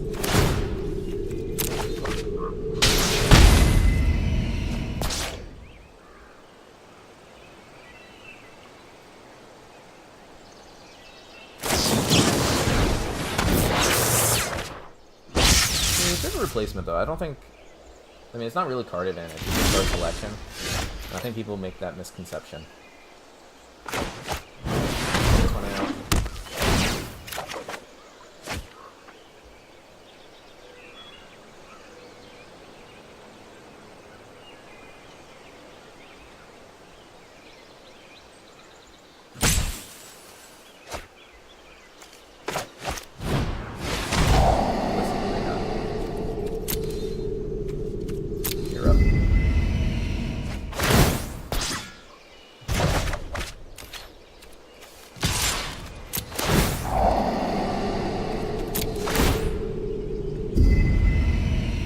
I thought Bound Phantasm was going to get really big.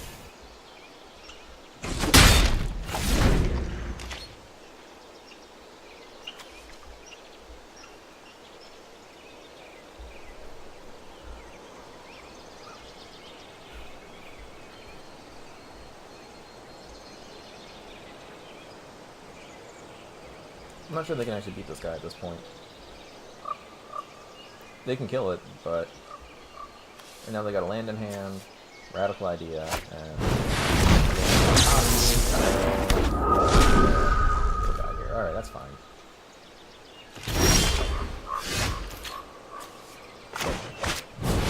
This information campaign.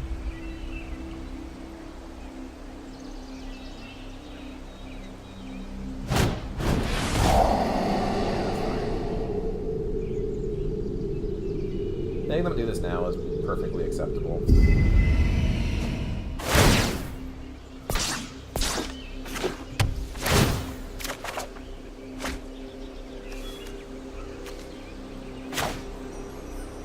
Actually gonna this now.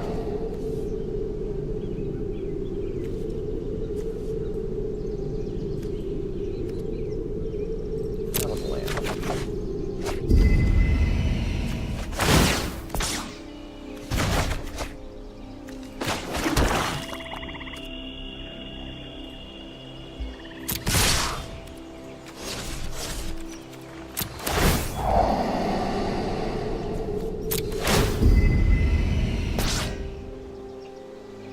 This is bigger every turn. Next turn I'm going to play out some creatures. Trying to make a board presence. That's when they get stuff out of their hand.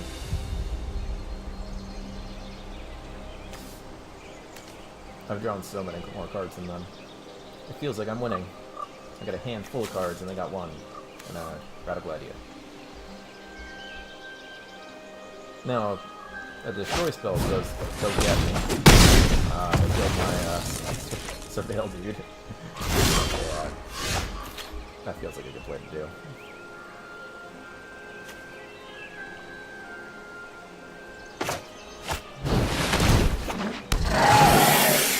Play that out.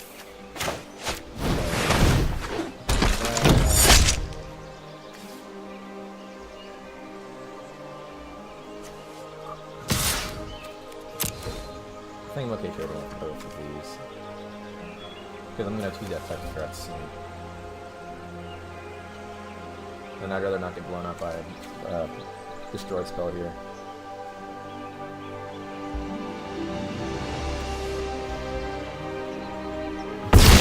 Ooh. Taking 7. Just the Deadly Visit, it's a good play. If it's not, even then even just Deadly Visit, yeah, you can tag with this, but I still have Death Toucher, and then another guy who's going to get Death Touch.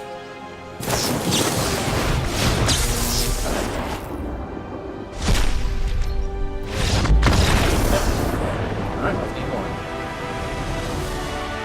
Get 2 packs now.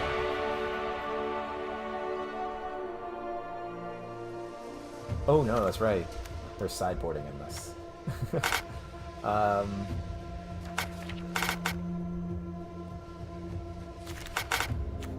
They have a lot of walls.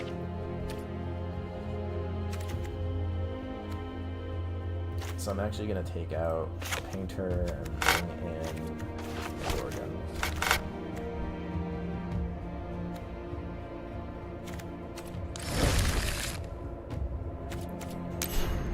Having more Death Touch is actually better.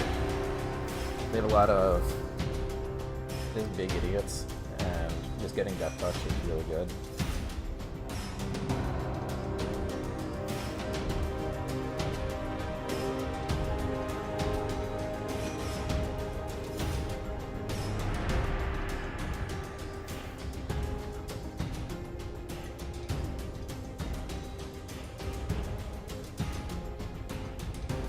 We'll see how long it takes on the sideboard.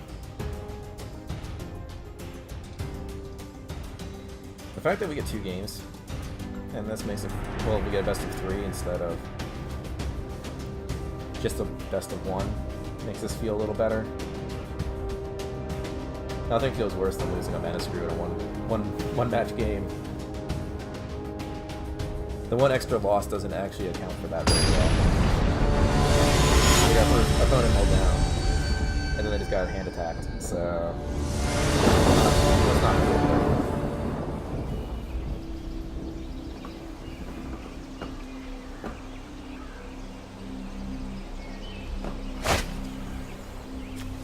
I think this is a very acceptable hand against their deck. Guild Mage can get us there pretty well. These Gorgons are going to be very good against their deck. Especially if their removal is Prey Upon based, they can't really Prey Upon these very well. But I will name mold again.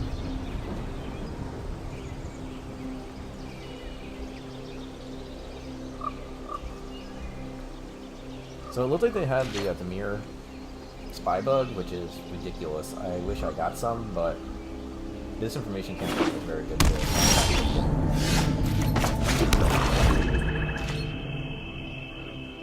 I do like how this has kind of streamlined it. You can't do anything or just pass your turn automatically.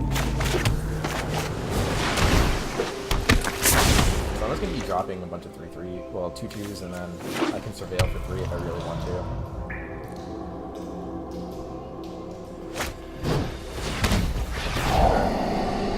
Butter race will be fine. My Sage, and they just take the sabotage here.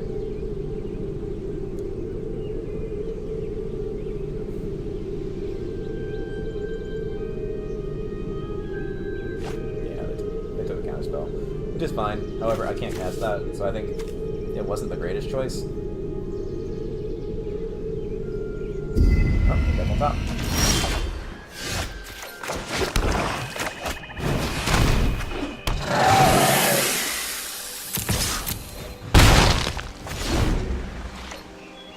I know people always say you should play your cards after combat, but in reality with this game, since it does all the auto skips really well, I'd rather play some of them out front if I know they can't do anything about it and I'm not going to do any other play. Like, my only play there was playing Gorgon, and their only play was to pass. So they're going to be taking a lot of damage here. I'm not sure if this is a very good play. I understand they need the card direction. They didn't get any. But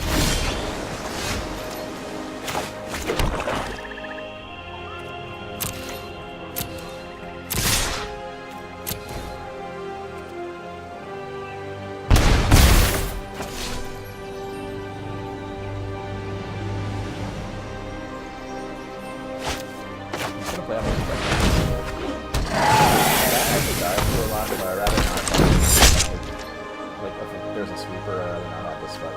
But it depends what kind of sweeper they have. If they have this mother line where everyone destroys 3 or less CMCs, I'm really getting punished. But I mean, it's just 3 death touchers.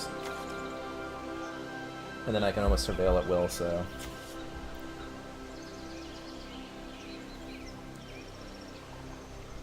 There's something to say get the flyer out there, but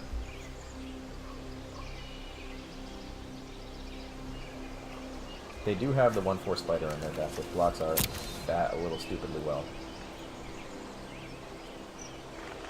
If they play that spider out, though, I think they're gonna be hitting. They're gonna be punished pretty badly. I'm gonna hit for 5 and.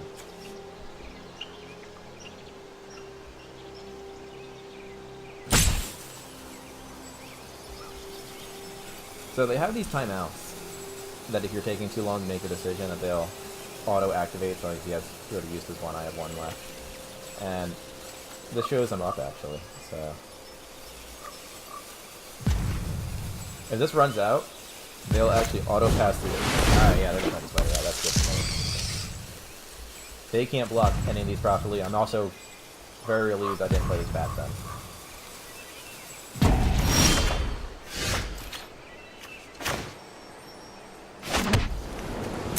Combat attack. This is where it behooves me not to play the bat out, because then they may be more inclined to do a different play pattern here.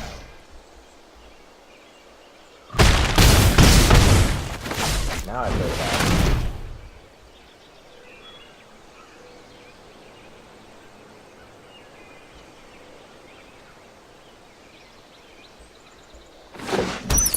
Yeah, I think that they weren't anticipating my deck to be so aggro. If I was using the Thought Eraser, I may have taken a creature, since 1, I didn't have an extra blue source, and 2, they haven't played a creature until turn 5.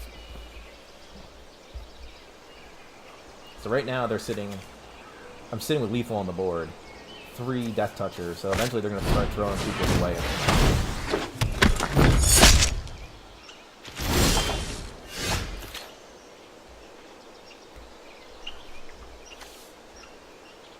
So right now, I don't think it makes sense me attacking with the Guild Mage. They'll trade here and take 5. I think I attack like this. offer the trade here, and then I'll offer a trade over one of these ones.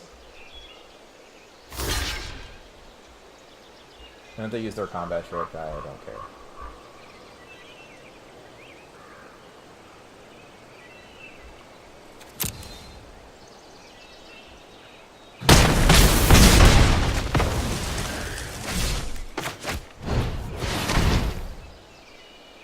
And now I leave up my Surveil too.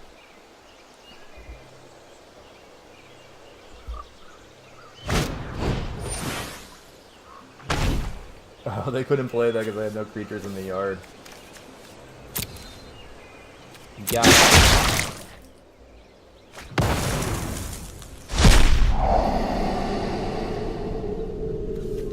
I take the Artful Takedown. Sold, you're coming in.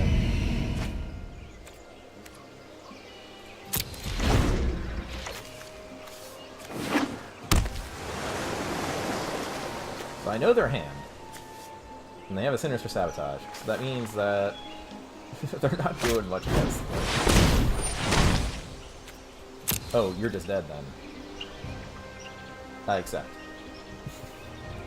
Well, you don't know I have Plague Crafter on top.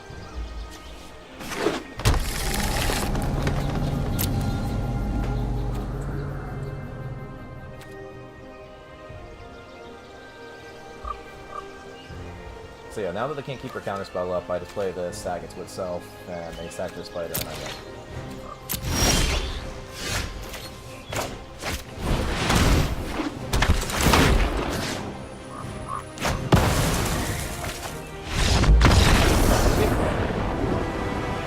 So it goes to show that when you do these discard spells, you take the things you can't beat.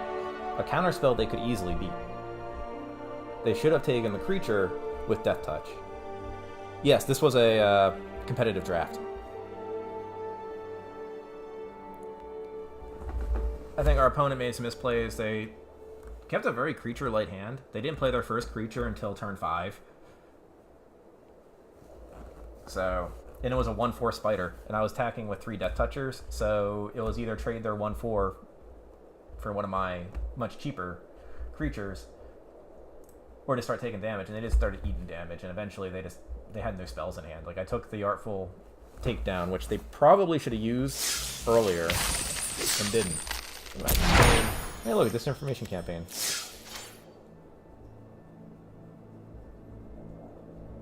Yeah, I guess I should center this.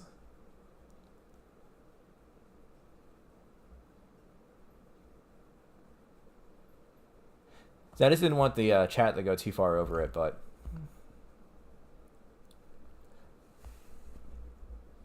Alright, I'm going to use the restroom real quick. So, I'll put up the Be Right Back screen. Then we'll join into Game 2 and see if I can 6-0 this league.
So let's try for game 2. And we saw my deck is very controlling. I do have 2 disinformation campaigns, and I have 1, 2, I think the fairy that attacks and surveils one, so I just keep constantly bouncing them back. Like game 1, I just won by disinformation and campaigning them out of the game.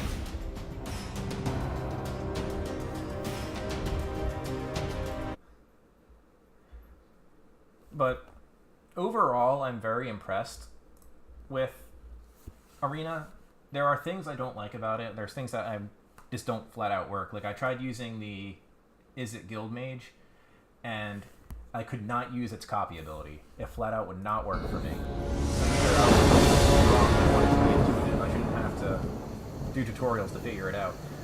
I tried holding priority, but it wouldn't give me the action when I held priority, so it would just freeze the screen as I casted things, but I wouldn't be able to actually cast anything else. Ooh, I don't know if I keep this. This is close. This is very close. I have no threats. I do go first, and I get the discovery, so I think I'm going to keep it. Yeah, they mulligan. Good. That makes all my other spells better. Like, if I can Thought Erasure on 2, I'd be very happy.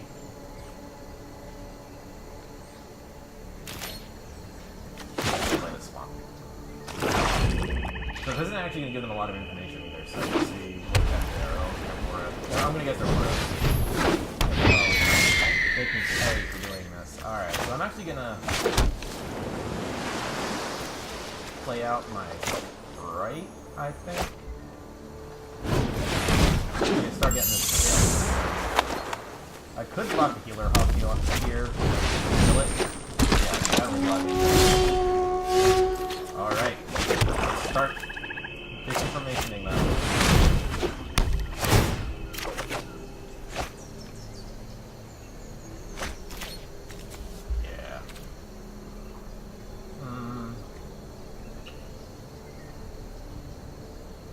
I don't think I actually want to pick it up yet. I'm going to hold that in the box for this hawk.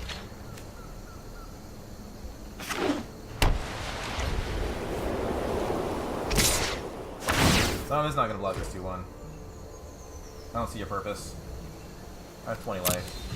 I got plenty of threats.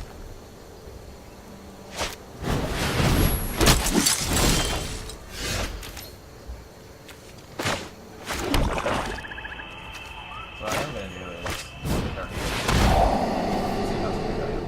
I'm going to take this guy, because it's the only spell I can. My crafter... I mean, they just sack a token. I don't really get a lot of value out of it. I think I'm going to bin it so I can actually use my product here to kill this scout.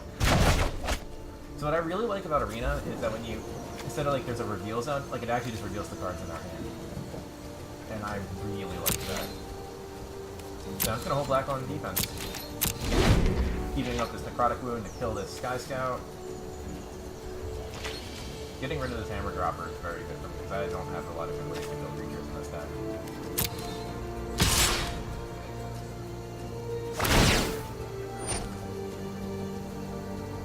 Sure, resolves.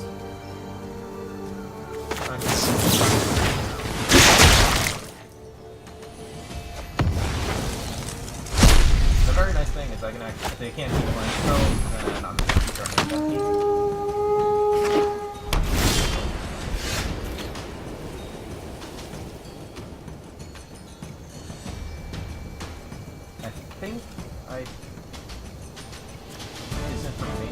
I think I discovered I should try walling cards, so I could play Arcanation.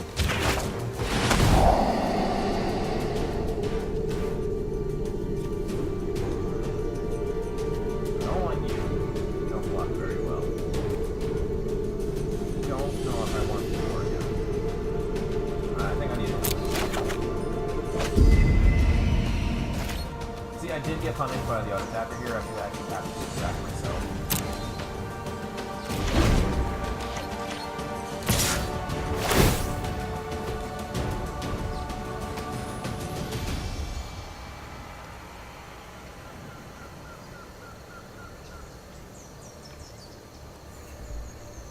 Alright, so there's no this tagging too. It doesn't affect me too much.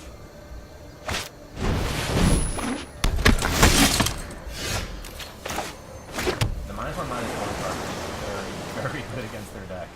I'm gonna play this Darkblade Agent out and the Guild Mage just to try filling up this board a little bit. Start card drawing with the agent.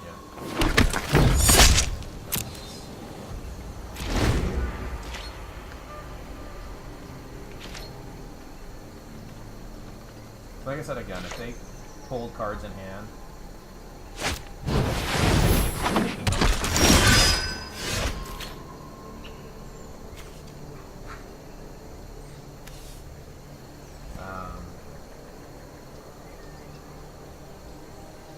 I think I just put it like that.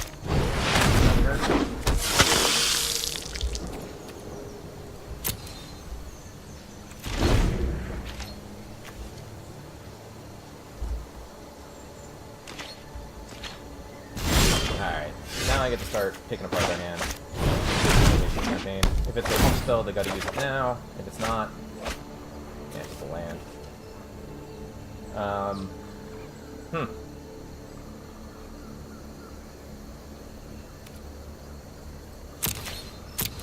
Looks like I'm in an impasse with this Boros deck. At least I didn't take too much damage so far.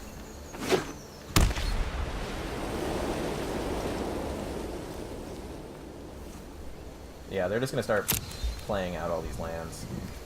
How many creatures do I have in my graveyard? 1, 2, 3. Midnight Reaper is actually pretty good. I think I'm gonna Notion Rain first. I'm gonna put one of these swamps in my... I'm trying to put both swamps in the graveyard. I love Blue Source.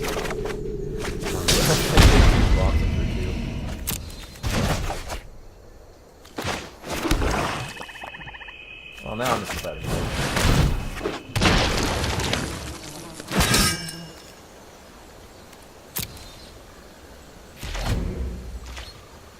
So it seems like there's just a chance I just lose to drawing too many cards.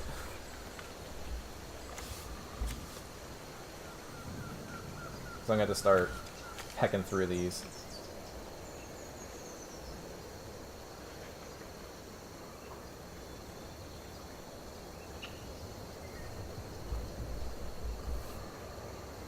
I was really hoping to hit Blue Source there.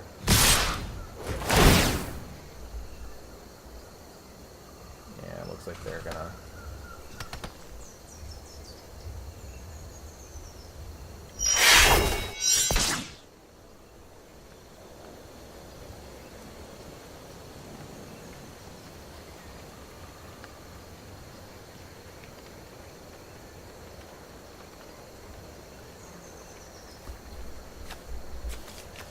I'm gonna block here and force them to use their pump spell. Because at least I'll draw a card.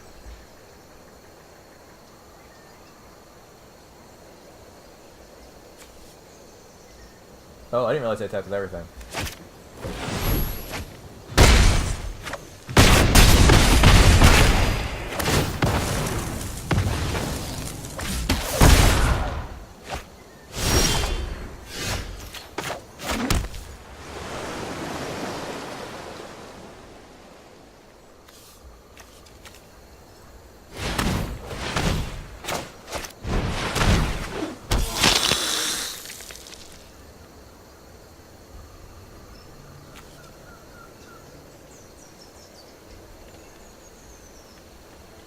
Right.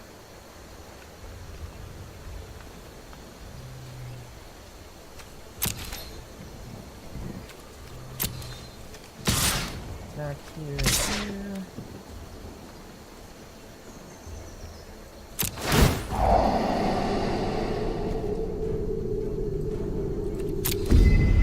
Graveyard.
Play disinformation campaign.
Seven.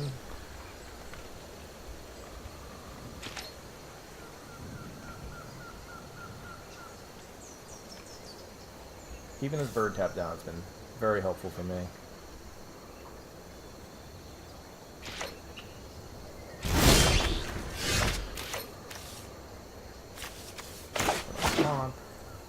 Can I kill them? 1, 2, 3, 4, 5, 6. Yeah, 6.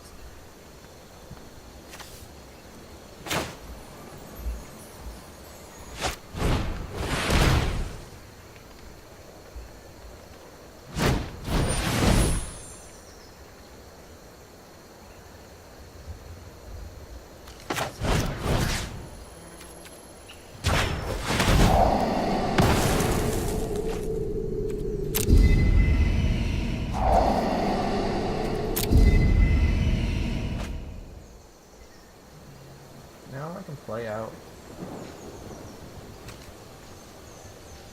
nothing. Costing too much mana.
-1/-1 spell is going to be very good in my deck.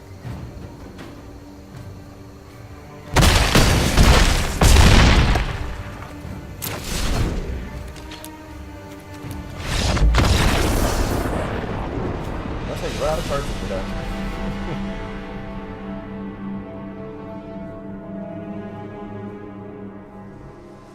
Alright, Green 2 is going to go much different than that one. Bring these both in.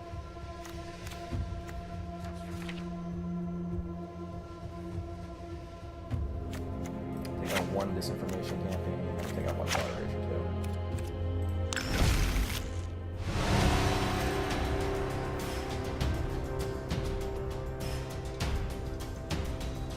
I shouldn't have been so aggressive with my binning, but...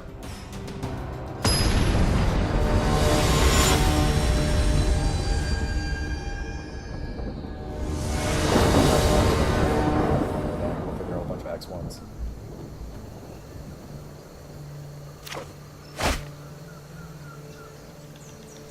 Yeah, I can if I had a child out with the parent, I would have actually gained a bunch of life.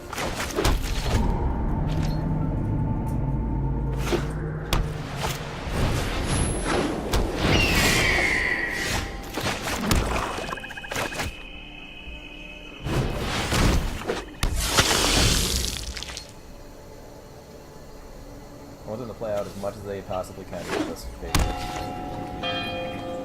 Drop more hawks.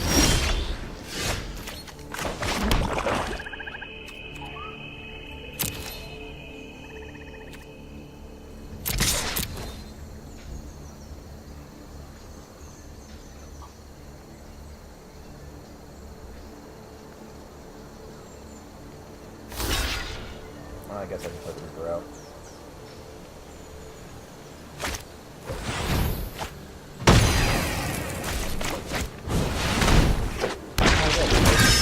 Pump spell to a bird.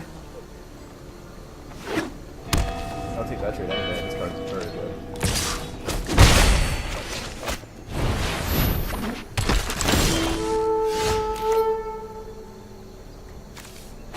but...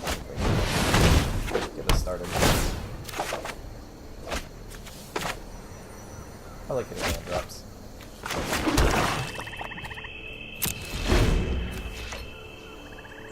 Play more X1s. I want to get super value for this.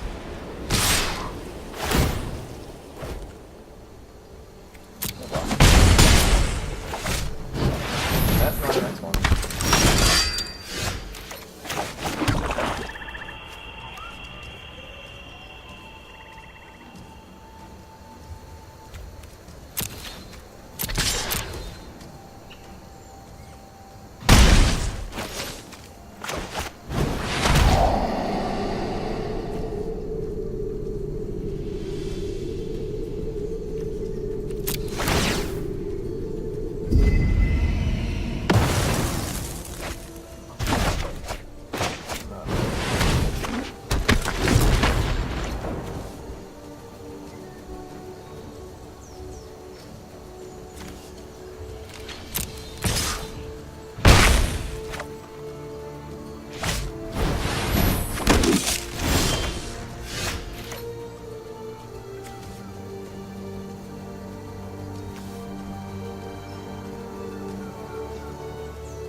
I really need to draw those blue swords so I can play this Predator out. I'm actually going to trade here. The more creatures I get in the graveyard, the better this wound is. Actually, I'm just going to keep the one.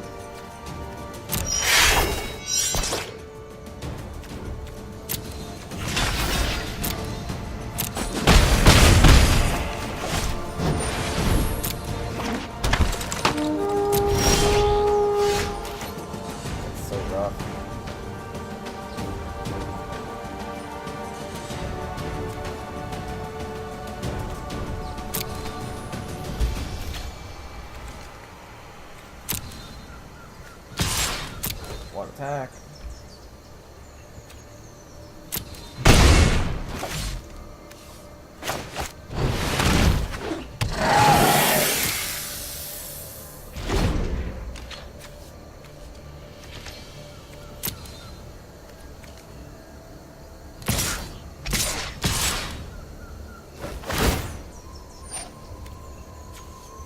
Resolve.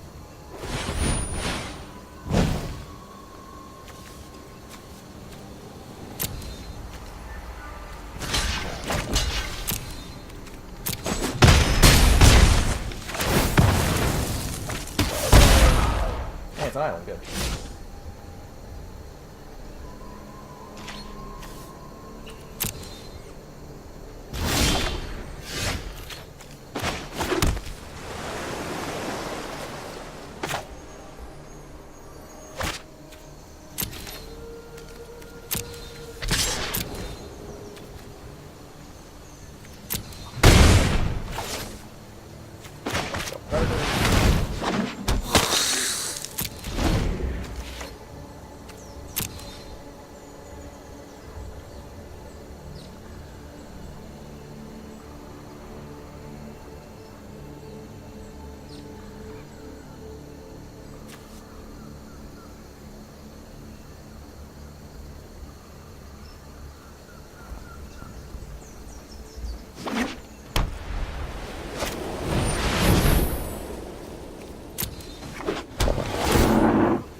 That's fine, they can just stab the one guy. Let's see if they attack. I'll definitely keep that creature.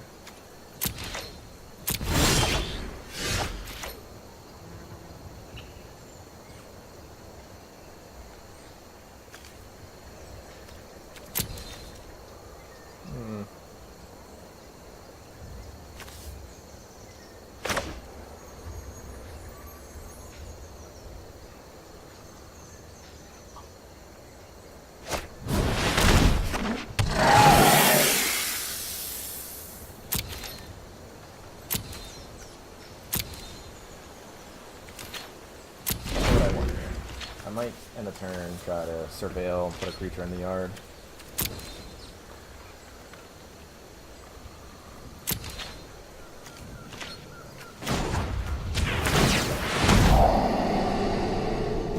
Nope.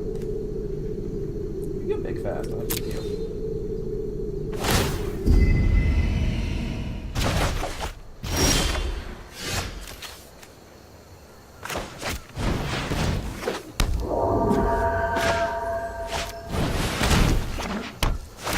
Was in your hand, opponent.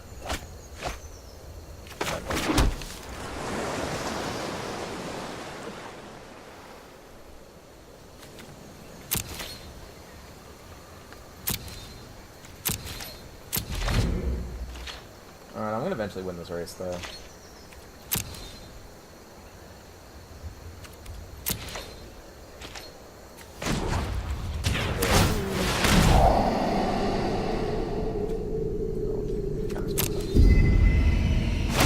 Aggressively destroy my here.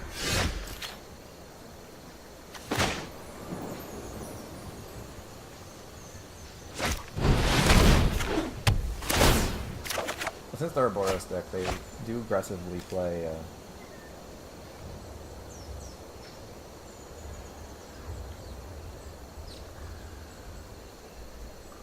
some spells here. So let's attack with the Gorgon. And this guy.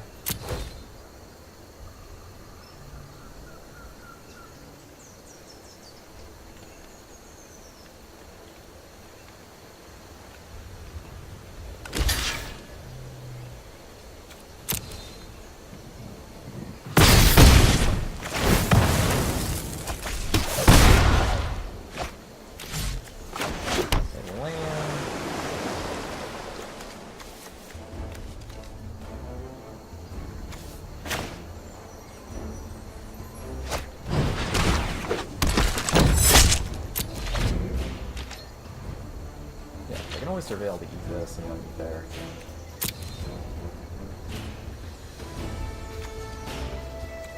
I've got my third creature.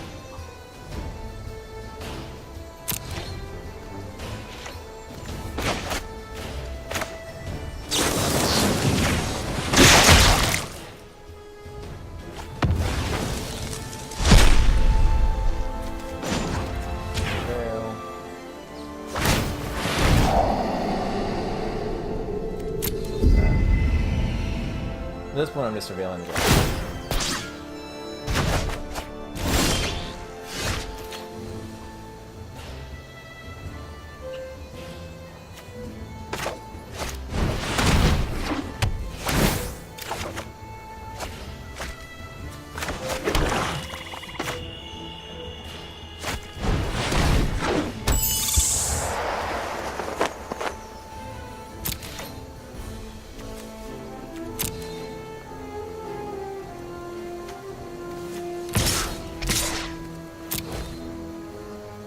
Keep trying to raid this Reaper.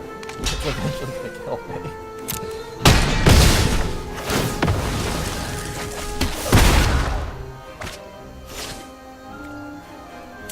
have this game locked.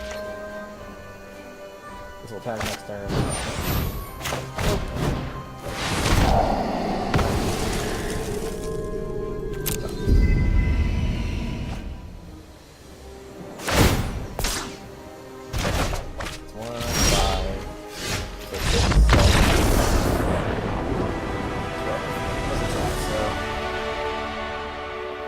Yeah, those sweepers are super relevant in this game.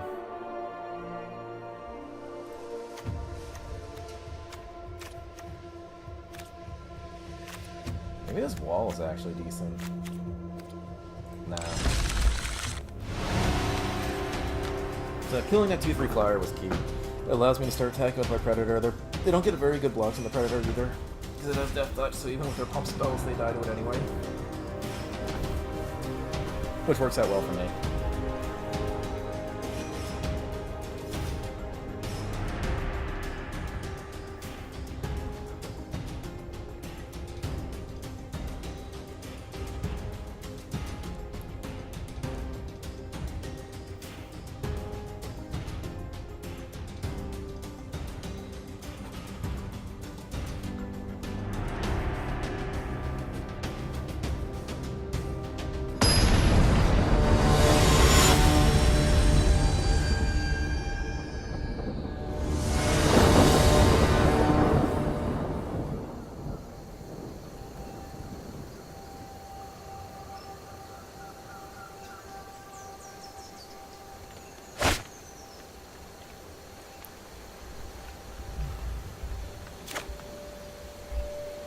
I think I gotta keep because I have my Vapors and I got the Discovery to try hitting that last land. Their deck will die so hard for this.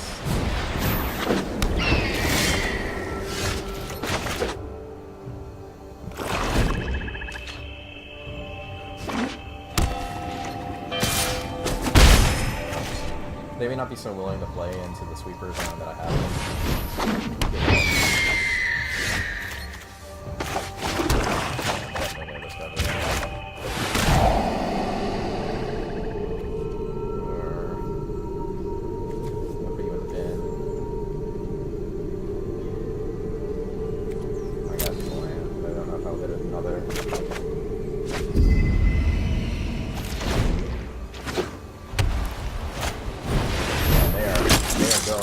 On this.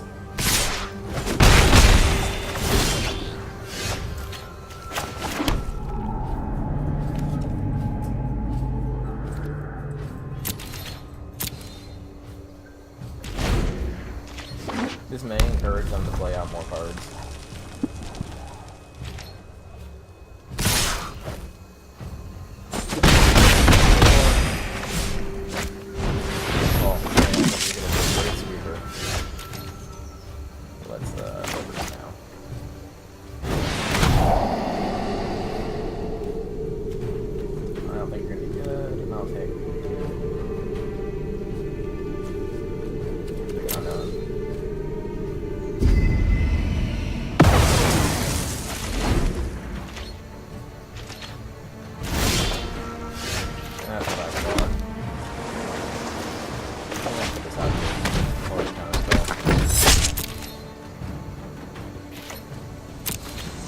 Them knowing I have Vapors in my deck, they really went for broke on that one.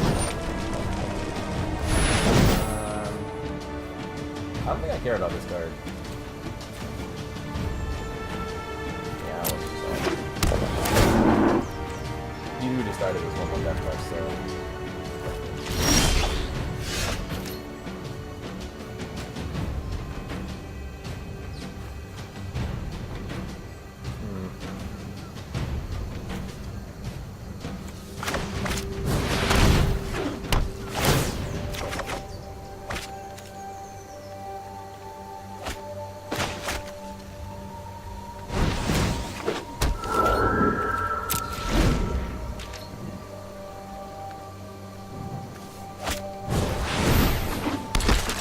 As well as that is too, so I really don't care.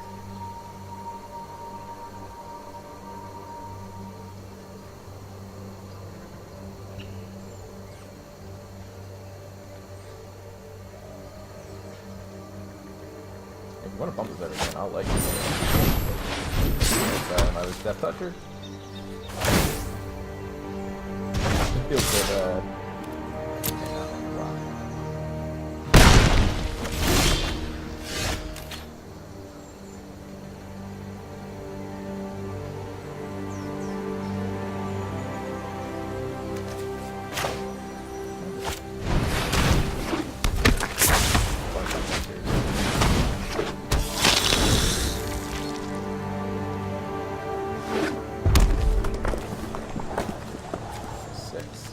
So you can pump this once. Was he ever strike? No, he doesn't work.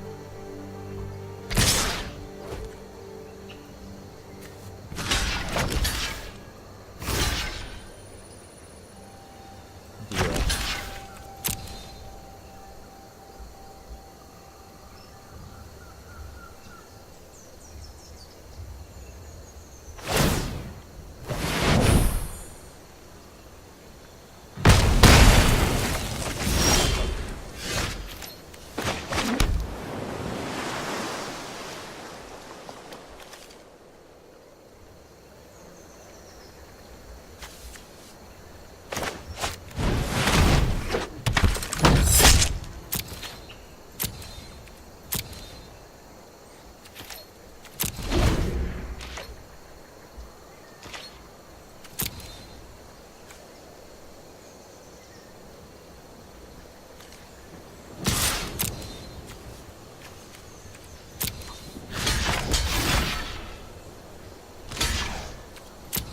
I've only seen the one pump spell.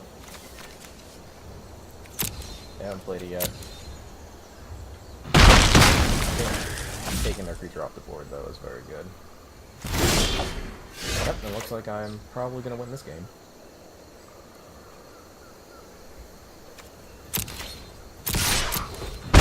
Nice hold of counter spells. Try to hit some land drops. Start using Disinformation Campaign.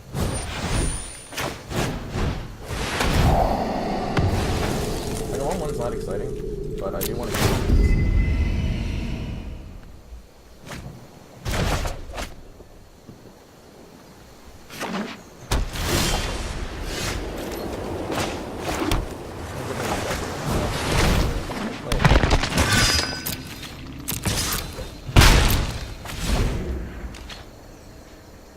So the reason that they were losing is because they allowed themselves to get swept. Do I care about this? I think I don't, but...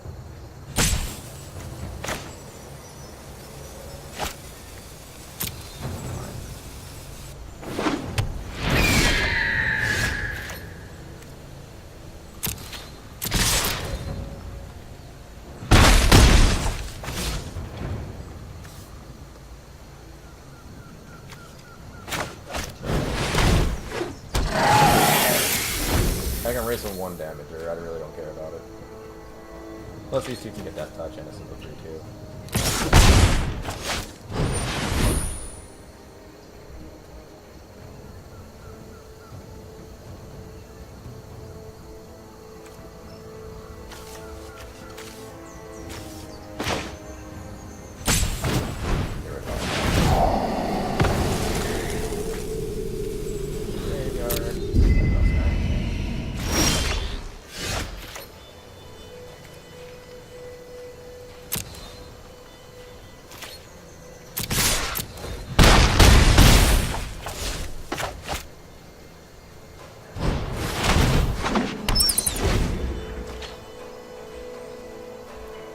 The goal would be them to eventually draw lands. I mean, they probably are playing 17, so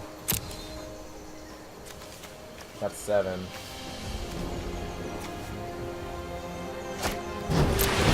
They don't have a lot of things, right?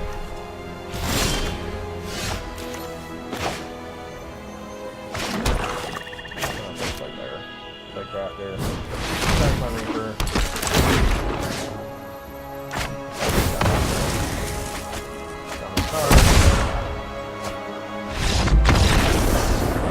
We got there. This just shows the power of these pathetic Vapors against certain decks, like they are 100% needed in sideboards.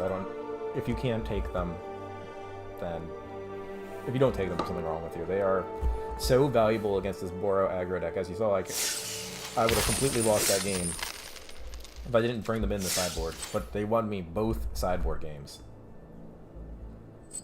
So right now I'm getting 800 gems. So I've tiered up to hit the gem mark. So if I win one more game and get my money back, then anything after that is just extra. So let's go for the next one.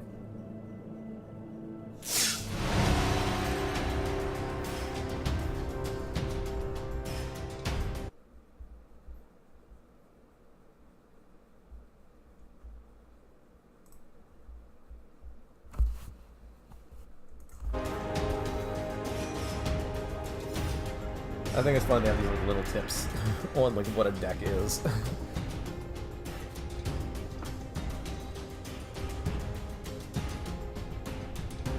But this is meant for people, I would say, more that are trying to learn. There is a very basic tutorial that I skipped, but I guess it's for more players.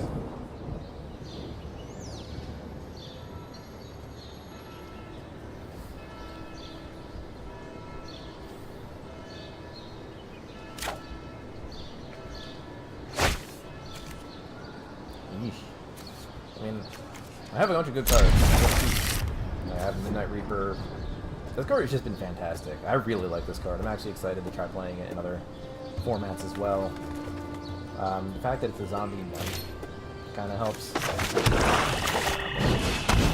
let's see what kind of deck it is. Okay, mulligan to 6.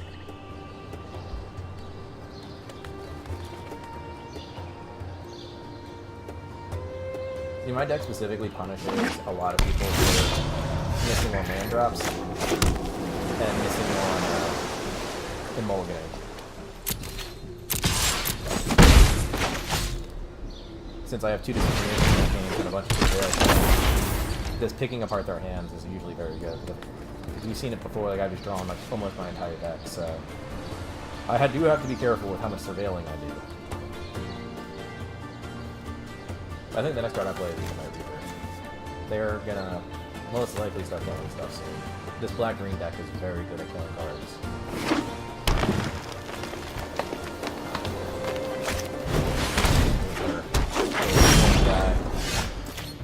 I'm actually gonna play this guy window. I'm playing Midnight Reaper first, so if they do try to play it, I can draw cards.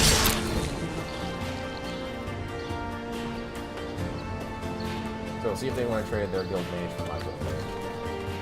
I do believe mine is stronger. They do gain 2 life a turn, like late game with this guy, but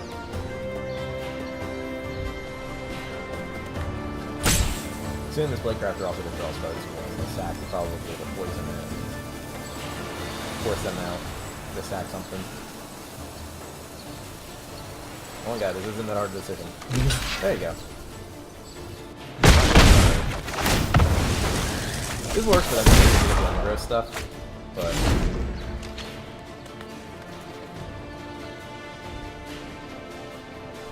eventually I'm just going to pick their hand apart. And 1 for 1ing my deck isn't usually the greatest. I have a lot of Death Touch in my deck actually, so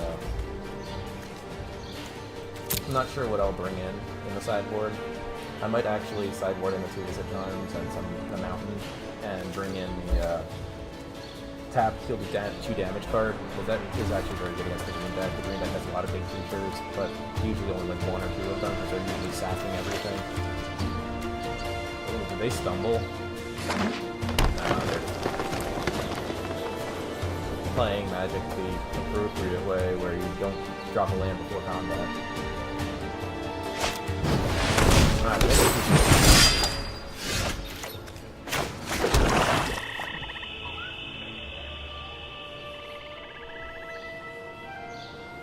So I don't know if I really start attacking here yet, but I think I gotta play faster and see what I get. I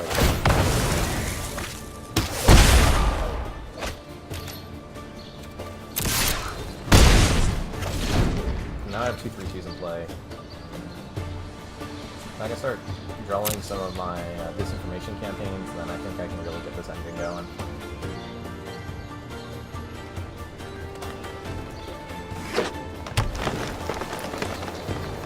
Soon they're going to start dropping these punches though.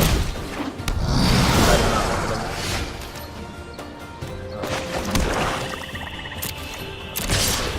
They might just trade here, which I'm actually okay with. I need to draw the extra card to see if I can get this one. I really need to start getting my card draw. This isn't cutting it. I mean, this reality only can become a 3. I know looking at 8 on the track here. And they can only gain 1 from a 3 That's pretty. Sadly, all their stuff like trades pretty badly with ours. So I have a feeling they're gonna try killing us with something. Dark Blade's okay here.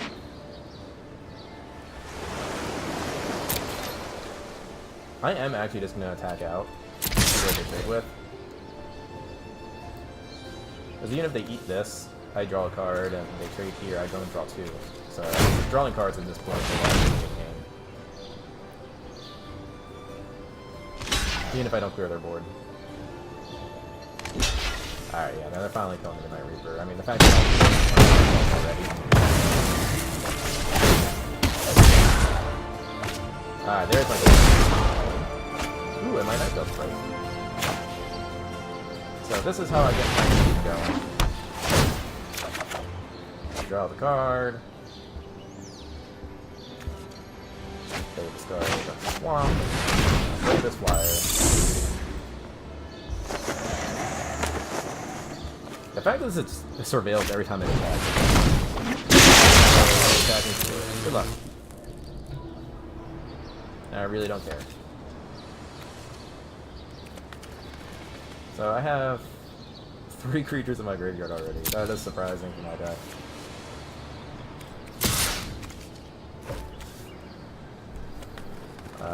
No. But we could replay this information campaign too. But I also just killed him, sorry.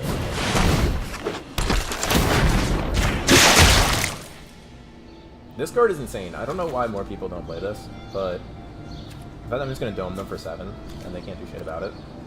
I mean, they could kill it with the 1 mana removal spell.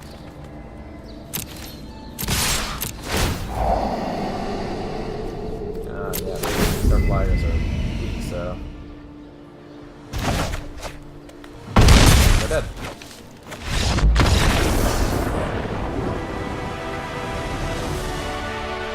So there was another example of me punishing them while they stumbled. Like, I have a lot of good card draw in my deck. And in reality, unlimited card draw is so valuable. I think against their deck, I want another big fatty. I think that's actually a good card against them. I'm not so sure about the bats. Plague Crafter might just be okay. And it worked out really well. Even the Necrotic Moon's just not good enough. I was tempted to bring in these Sonic Assaults, but that game didn't show me anything, so Vicious Rumors. I actually like this card, but I think it's very playable in Modern in the rack deck, because it does a lot of things that you like. It does damage, it does discard, and it mills. And you also gain a life, which might actually be relevant, so anything that can give you more turns against certain decks, like Burn. Like, against Burn, your matchup isn't very hot to begin with, because they're just top decking anyway. I think I run it like this, and I have a lot of Death Touch, which matches up very well against their creatures. These 2 power guys might not be good enough. Maybe playing Necrotic Wounds over a 2 power, I think that might be okay. And this Thoughtbound Phasm is fantastic in our deck. I mean, you saw the one game I got it to a 7/7, so the fact that this keeps getting counters. It's not like some of the other cards where they stop getting counters after a while. They're constantly getting counters. Real A+ in that card.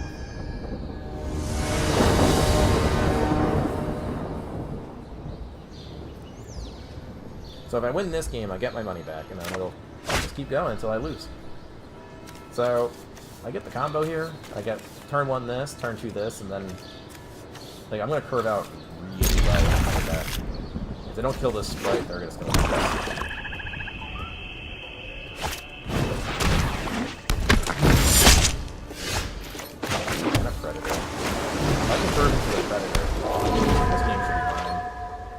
I don't believe their deck really runs any flying. There is a chance. Predator will just get there. They probably run the Harpooner to take care of flyers. Yeah, might as well.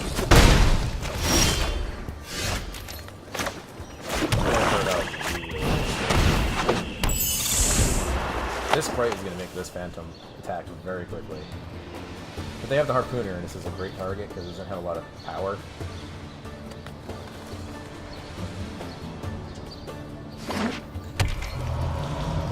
So this is an attack. Yeah. I don't care about one damage.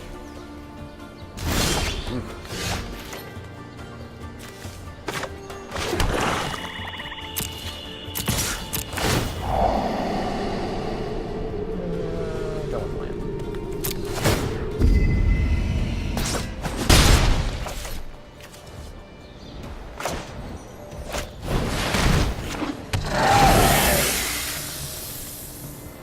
Soon they're gonna just hold this back to block my sprite. Not my sprite, my Phantom, but until then, they have plenty of time.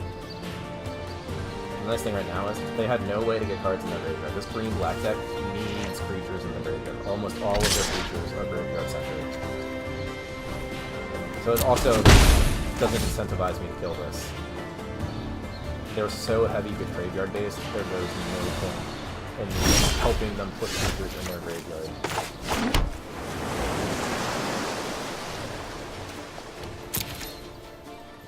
That's fine,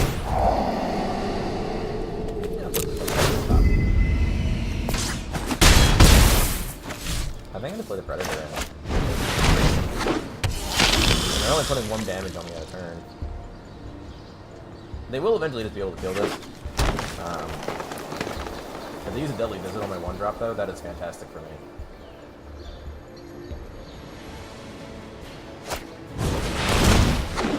Now that hurts a bit. This guy is very good against my deck. Especially since he just keeps coming back. However, I did leave the damage spell in. It's good.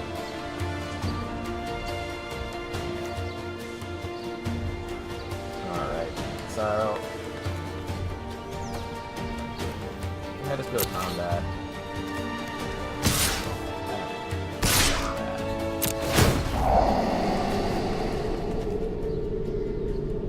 Yeah, I'm gonna actually start with Williams now.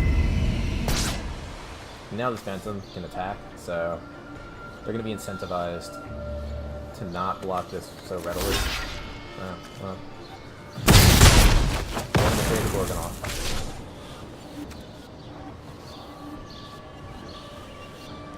That's fine.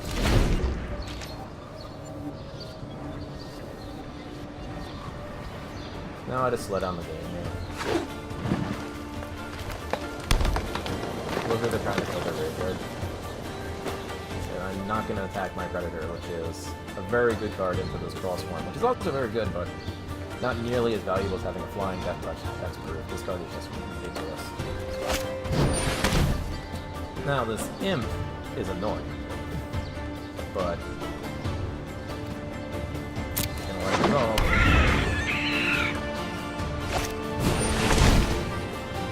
I wonder what you're going.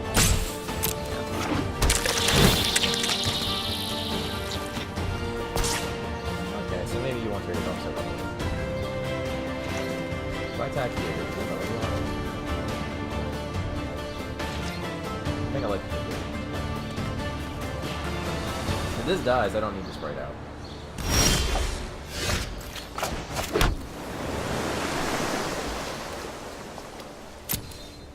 Yeah, let's see if they double block this.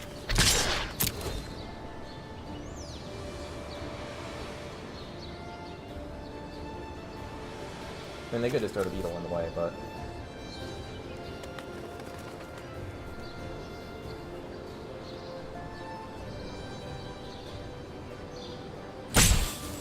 I want them in the double block so I can play this Blade Crafter and I'll sack the Sprite to it. This Sprite's starting to get a little outclassed.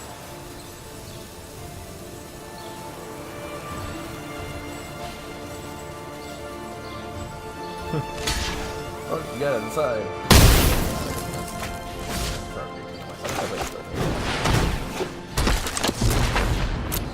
If they want to spend 2 mana taking this counter, I'm okay with that because they wasted a counter and this creature.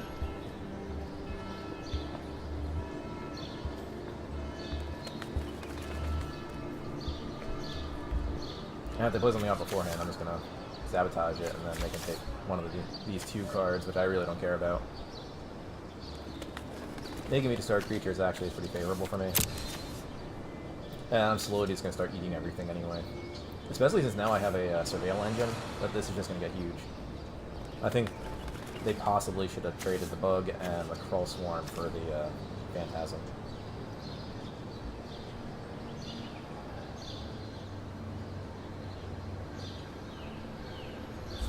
Your move, opponent. You sure are taking your time. This is one thing that's got the huge upside compared to Mikko, where your opponent has 25 minutes in Mikko. That is a lot of time. And I've had it almost every game I play on Mikko, I'm up by maybe 10 minutes. So this really prevents them being slow. It shouldn't take this long anyway. Yeah. So here's where the blowout comes, because they just lost the creature to that. Oh, I'll keep that 100%. Now, if I was them, maybe just conceding the gameplay. So Severed Strands can really lead to a blowout. They probably should have done this earlier. These Sinister Sabotages have been great in my deck.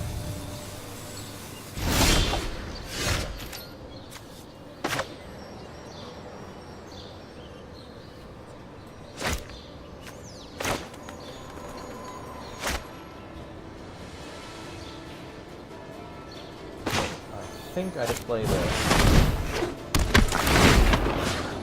Sounds great.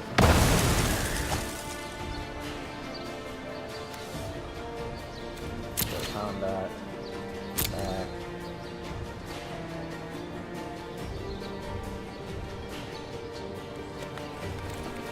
Go for it. That's 11 damage, and I still have a 3-2 on board. Yeah, I don't think I'm going to come back to this. I don't think this concede. Remember, conceding is free, and it saves you life. The EV on life is just so much more valuable than playing a game that you can't win. I mean, in reality, like, how do they beat this board? They need a sweeper. And even to find his 4 life to do it. 1, 2, 3, 4 life? Okay. I mean, you still have a 6/6 to block. Or you're dead. So... yeah. I mean, you gotta block here. And then you take 8.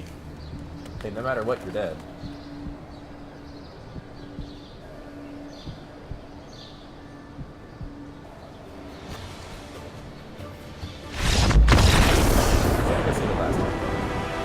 There's no reason they can go through that. But there we go. 3-0.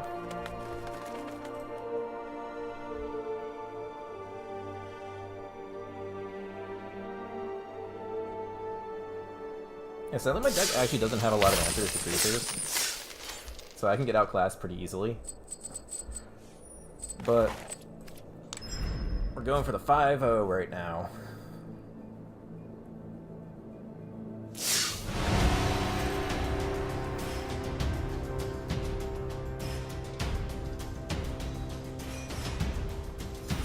So right now I currently have a free draft back from doing this. I do like the competitives are best of 3. Or really, technically first to 2. But the best of the one match, like the one game matches, they just feel so bad because there is so much variance in Magic. No matter what you do, no matter what program, specifically program where would have like 3 or 4 lands in every hand, you're gonna get mana screwed up.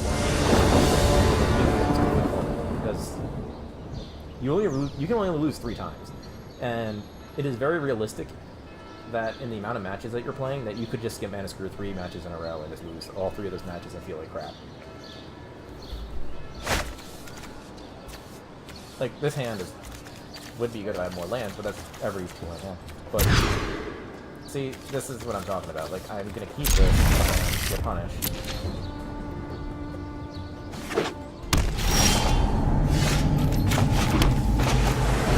But this is what I'm talking about. These hands that there's nothing you can do. You're just gonna lose this match.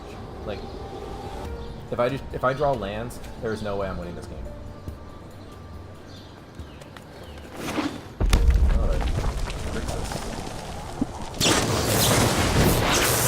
Draw a card. That's perfectly acceptable. So I'm just gonna Photo Eraser here because... Yep. Taking that card. Do I want that touching? No, I want better cards than that, right? Like, Vicious Rumors is not gonna do anything. Sonic Assault is annoying.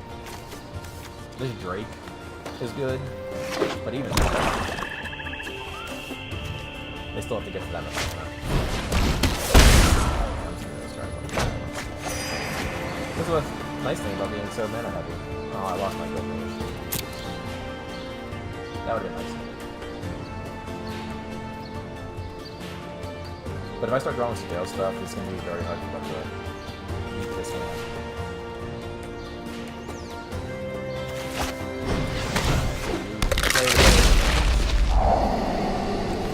Getting rid of this information is actually very good. Let's try to draw out of this. I think here you just start the Sonic Assault because I got to start. Unless this unknown card.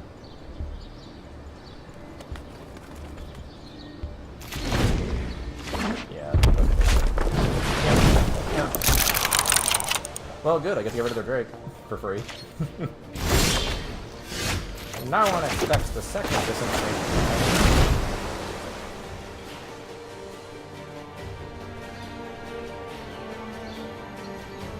It's wall v wall. Whose wall is better? They don't get a Drake though, and that's all I care about.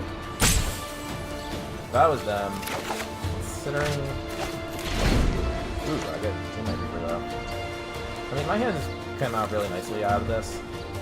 I would like some more Surveil stuff, but...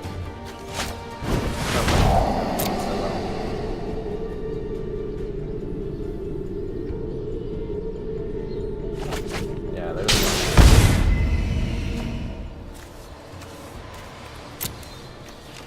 Get rid of that whelp though. Oof, that was good.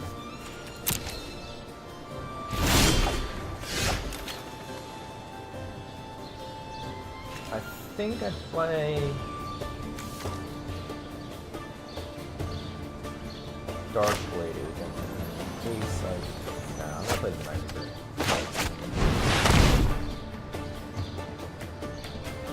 At least then this can start attacking.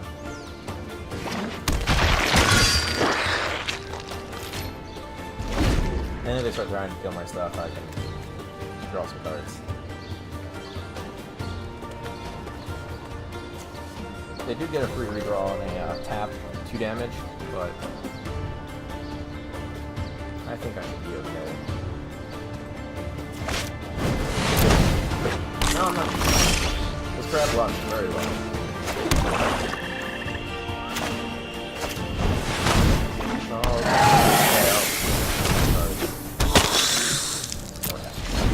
Well, this Gorgon's gonna get through this crab.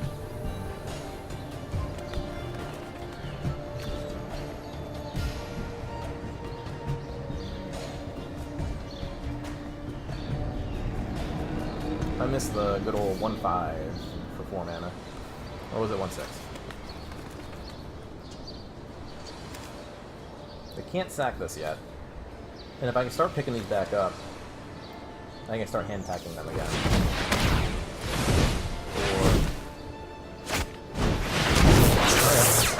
Wow, they have a lot of card draw. To be fair, I do too, but A lot of mine's also surveil based. Like if I can get this big enough, I'm gonna be very happy.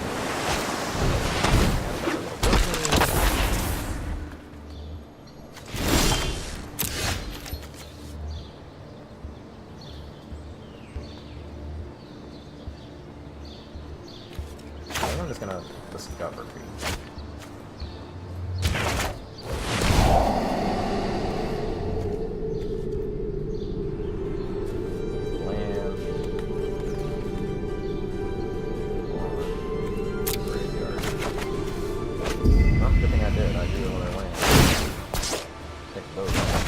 Up.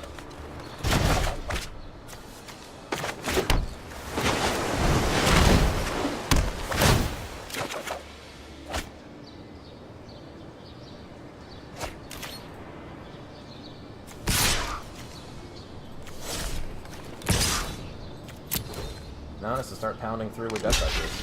Oh wait, they're trading their Guild Mage for the Gorgon?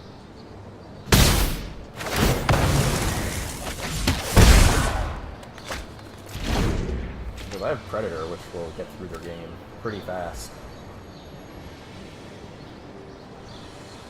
I need to kill this wall. So I think next turn I actually drop the 4. So many cards. How do I keep up? If they play one more, at least I can make them reach the last card in their hand.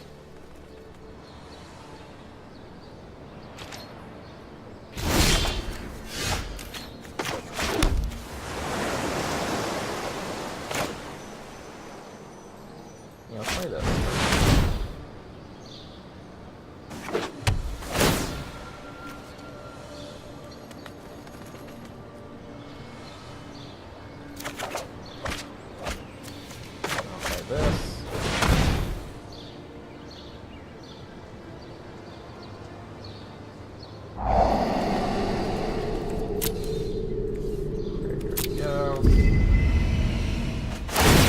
Up.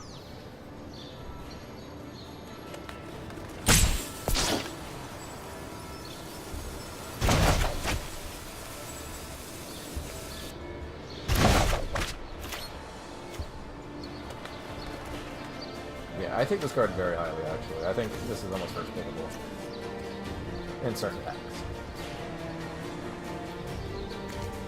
Now that they use their Seismic Assault here, I'm just gonna start smashing for 5.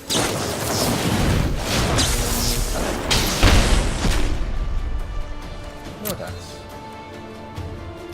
The next turn I get the Plague Crafter, I'm gonna sack this Child of the Night.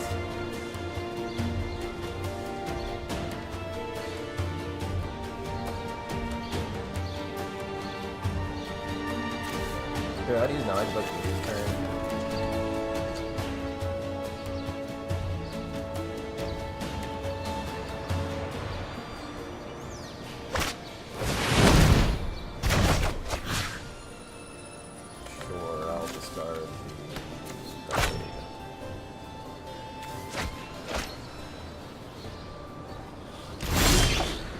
Felt just okay. Swamp Land.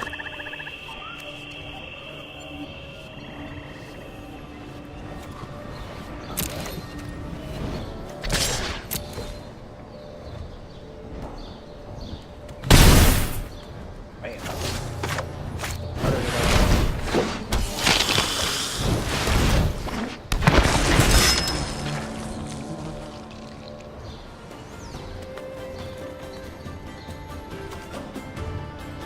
So I think against their deck, I'm also gonna bring it. Alright, fine. He replaces himself though, so I'm perfectly okay with that. Ooh, let's see. One, two, 4.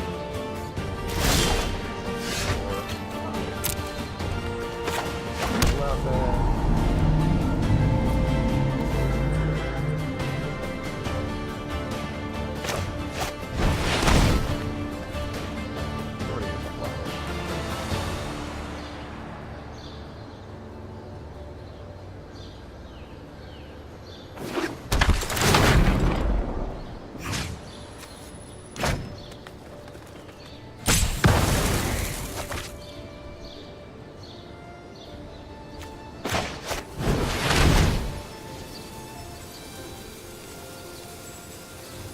So I'm actually hitting for lethal here, so this should be the game.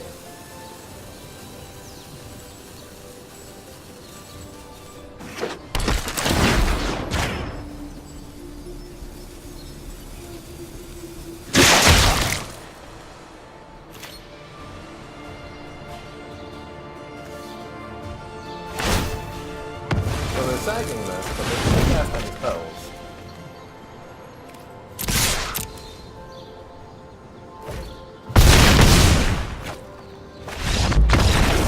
Got the game one.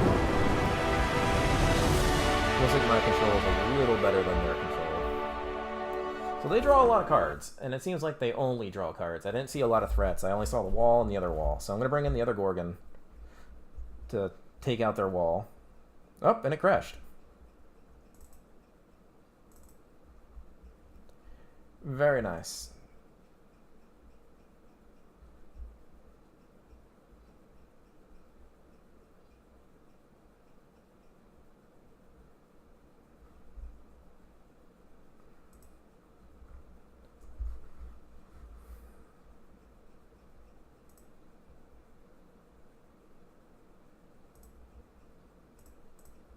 Well, hopefully it didn't make me auto lose that game.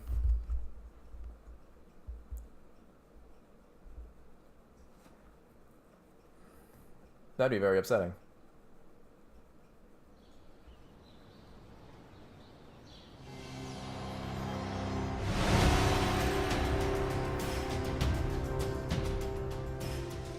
Alright, it didn't. Good. So I'm definitely bringing in this. I'm going to take out this one child tonight. I think I sided them out a lot. I'm actually going to bring in these Vicious Wilders. I think they're very good against their deck. A lot of these non-death touch cards, I think their flying is fine. I'm going to come out.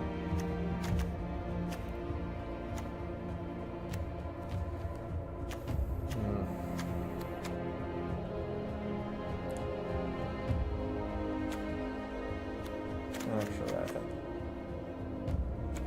I run it with this. There's 2 ones against, like it's 5. This isn't good.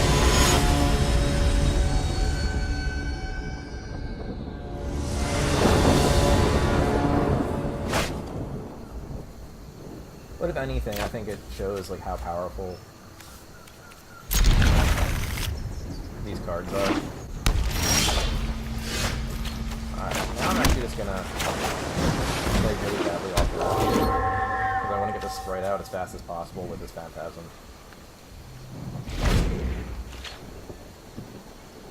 There's not a lot of good red removal that's really cheap in this, besides Lava Coil, so I'm gonna hope that they don't have it. I got it. I mean, if they kill this guy, next turn I'm just gonna play the Mirror Gate.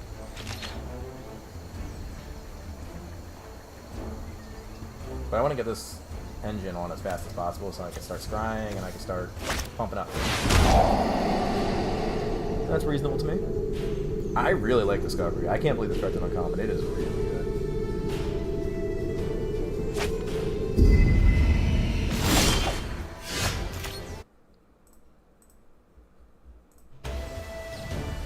Alright, I drew a Disinformation Campaign. So if I draw a black source that's untapped, I can play it and draw it. In fact, I can just keep picking this back up. This is going to make this very good. They have to kill this sprite and have it. If they don't, it's going to be very painful for them. Oh no, they didn't kill the sprite at all.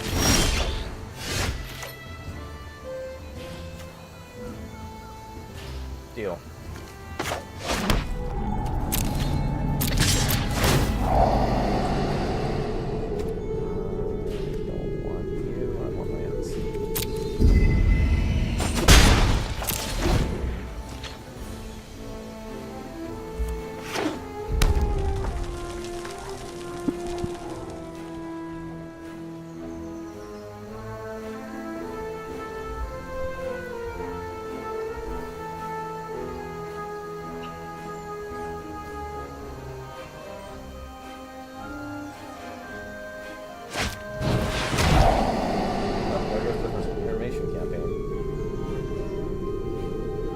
Or do they take their Predator because they can't beat that?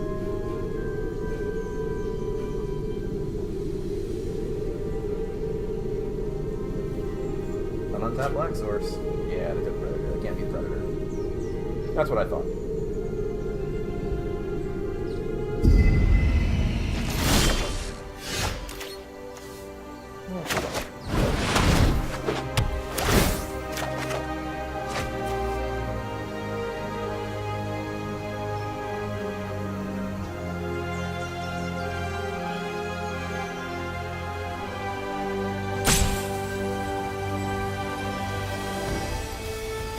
Discard.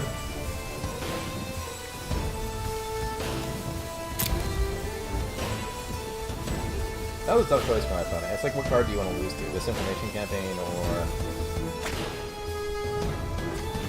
I don't have a lot of X ones. I don't know why they brought that in.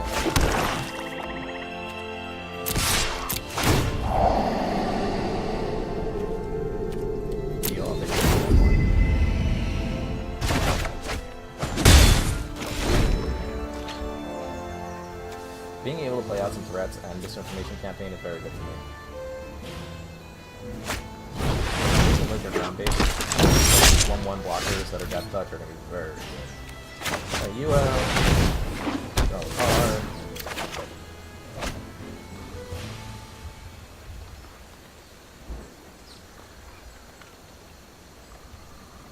Now I'm going to start digging for a land. Yeah.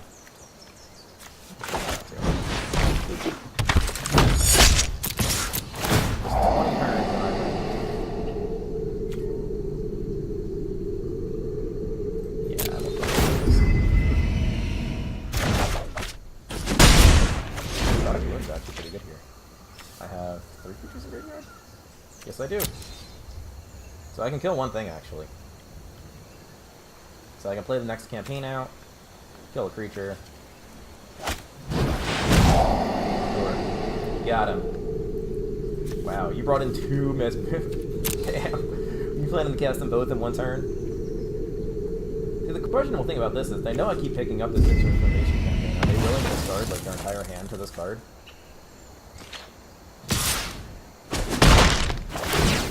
Oh, they're gonna draw a card here, so that's actually fine. But they play a land and then I don't know. I feel it's risky.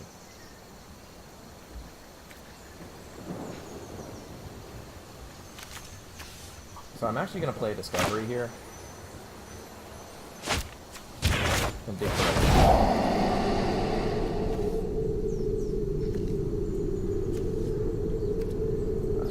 on top.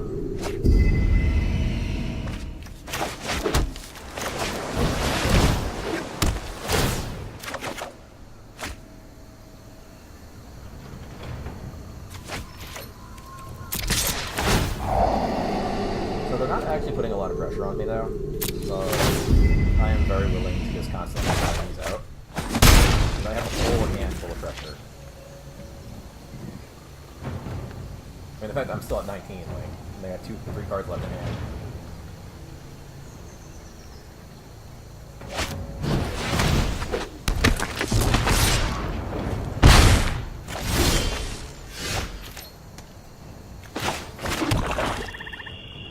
So here I'm actually going to discard both sides.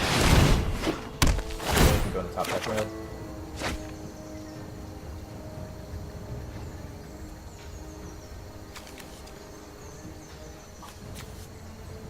So Vicious Rumor here is actually not going to get much better. So I'm going to use this. Yep. And I'll kill...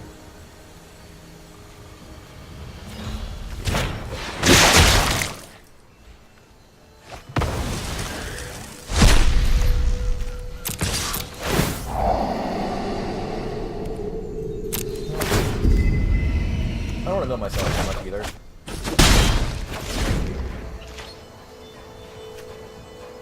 But I mean, I've just destroyed their hand. They've had so many of these cards in their hands, and this has basically won me this game. If they can't stick any big threats, I don't think they're going to win. And especially since I have all these death touchers.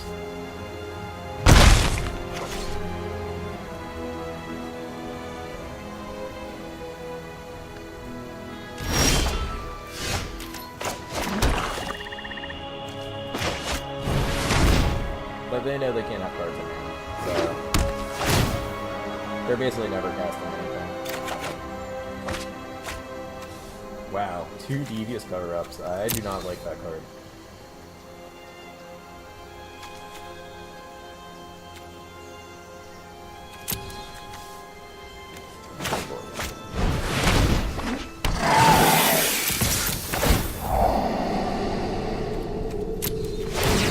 I don't really want to mill my entire deck out, so I can very easily do that. But anytime they draw counter magic or anything, they're toast.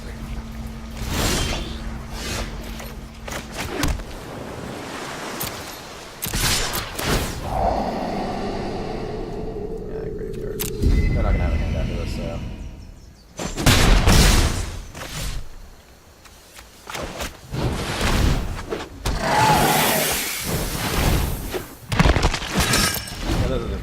I mean, I had 7 cards in hand, they have 1.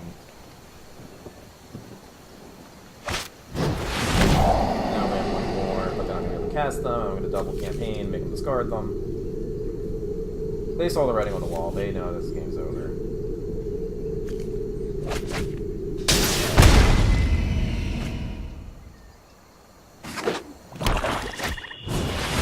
They got there.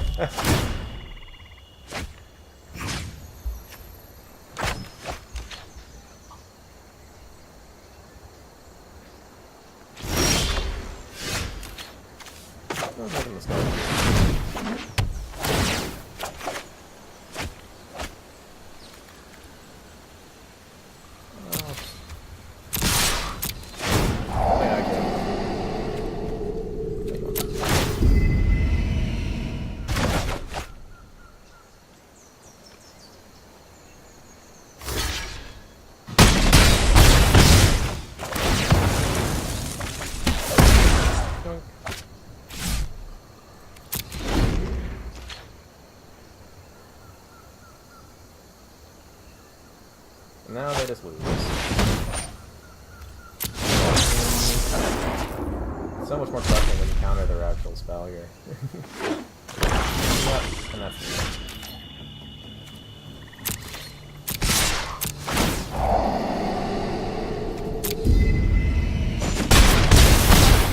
Yep, another how powerful this card is.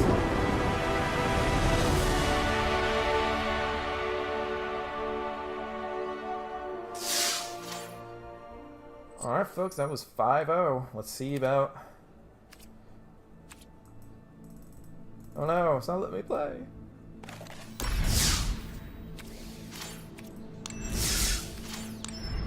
Alright.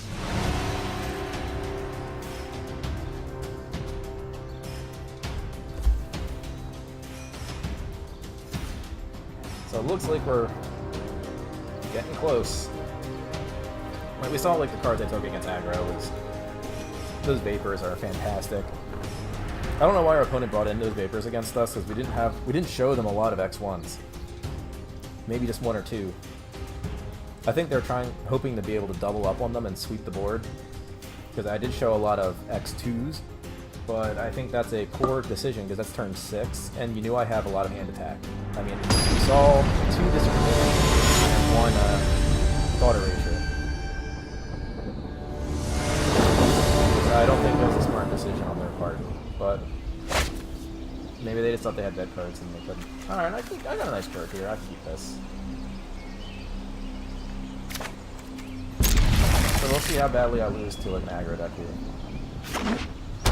Nope. Not aggro. Nothing like the others in your list. Yeah, nothing in your list. Yeah, this 5-0 is actually good.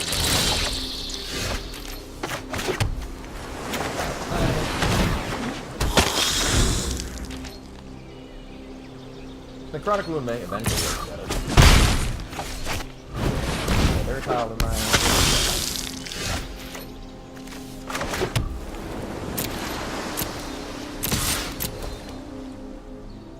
Let's see what they block. Getting this off the field might be worth it.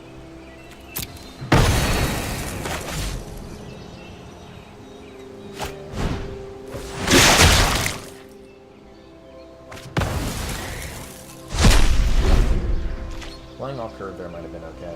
Especially I'm just going to play the bat next turn and see how this goes. They're going to be very sad when they play that one. I think I just play Dark Age, at least with the draw cards, and that's what I really want right now. And this 3-1 actually just trades very badly with this 1-1. So, I do not want it.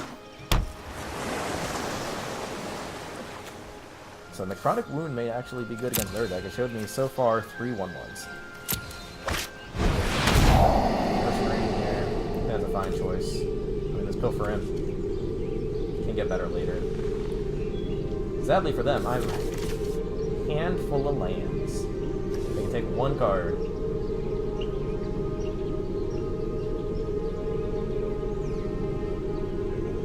But especially if I can start to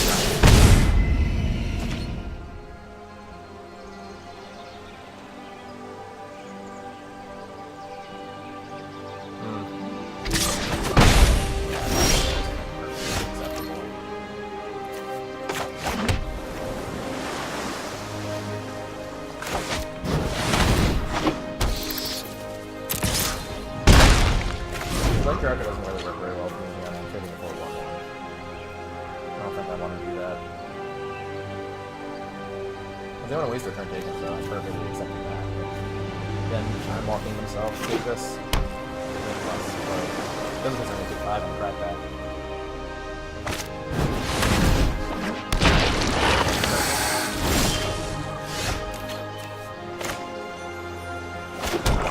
So I really did my read.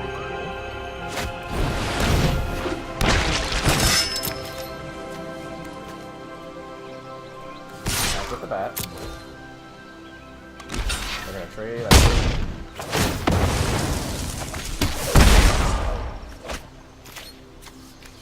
But probably grab Powerfulness. Draw another card to replace it. Then I'm sitting on easy street here. I mean, they have a ton more cards than me, but I mean, I've been cleaning up. Man, they have a lot of.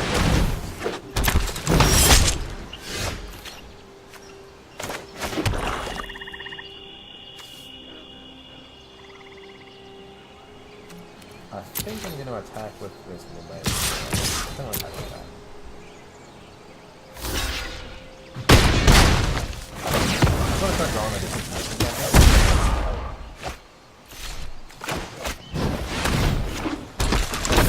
But now I can only start drawing cards with the Dark Blade Agent and setting them up with the Surveil. I mean, I just have so much mana. 1, 2, 3, 4 creatures in the graveyard.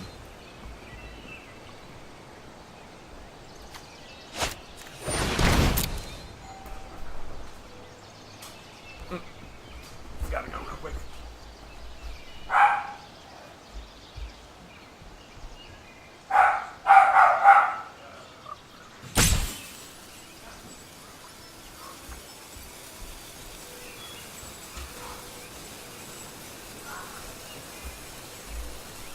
I'm back, and luckily my time did not run out.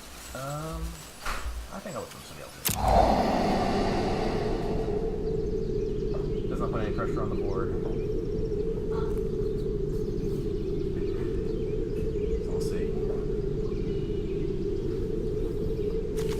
So far they've gone through a lot of creatures, and we'll see if they have anything left.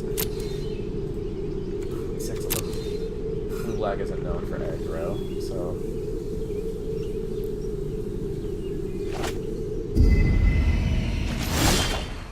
Oh man, I am getting nothing but lands. I think I actually want to Surveil? No. Do I want to do 4?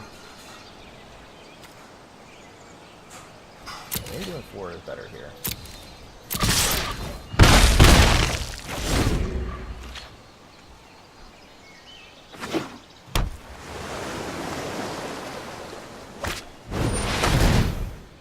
Yeah, I don't want to get it resolved.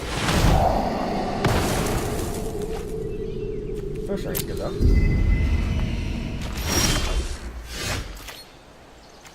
Playing 2 lands is better for me. So playing Nation Ring.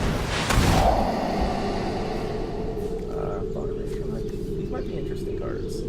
Let's take both of them. I want to see what they're working with over there.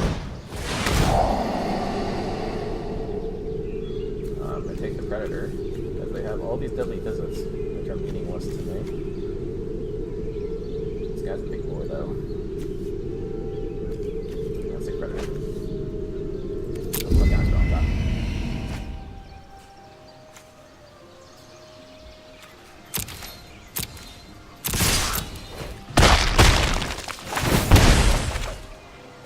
Now I can draw my counter spell, and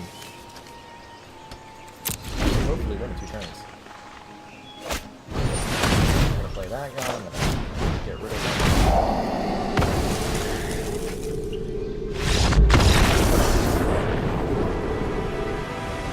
The sideboards.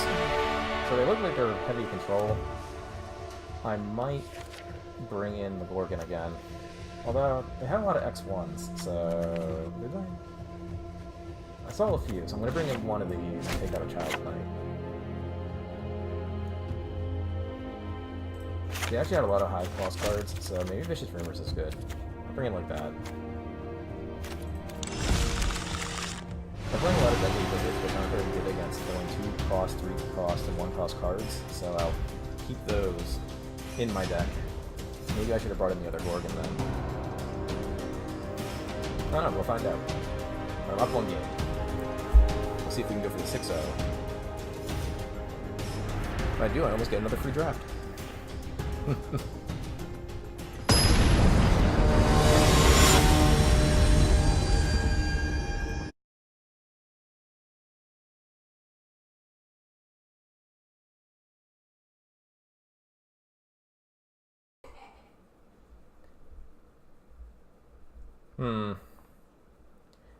This hand feels weak, but I'm going to keep it based on this Night Veil Sprite and the Discovery. These heavy land hands are actually better against each of your decks, just because a lot of them have these hand attack cards. That is not a good draw, though. I want to get the Sprite out there as quick as possible, but they do have a lot of short.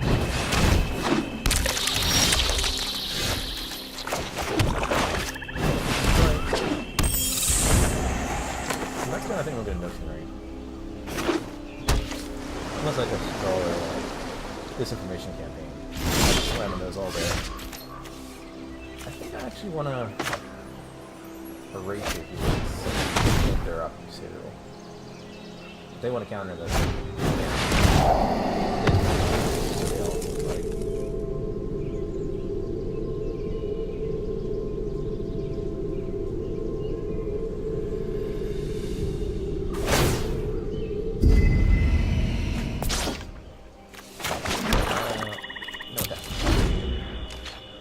Yeah, in this matchup, the Disinformation Campaign is very strong.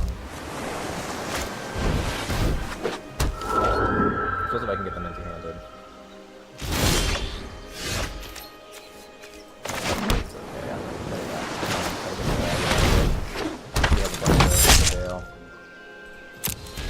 They're keeping the Spybug back, though. I don't think that's a good move.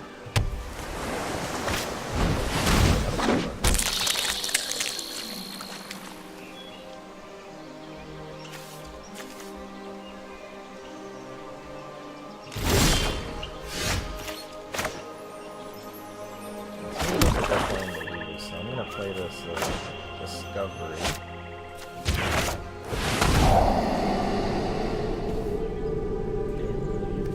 All the Predators.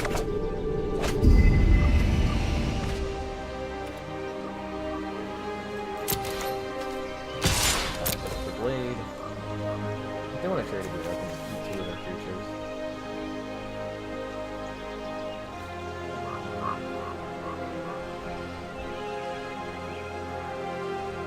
Next turn is Predator.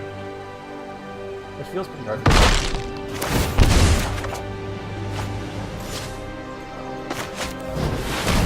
Then I'm putting any pressure.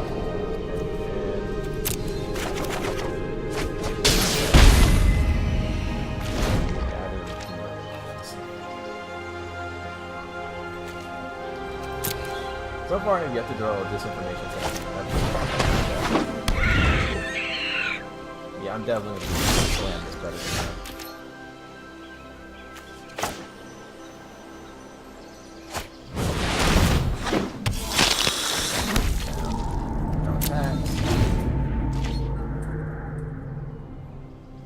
I'm still comfortable if they want to time walk themselves. I think I will attack this.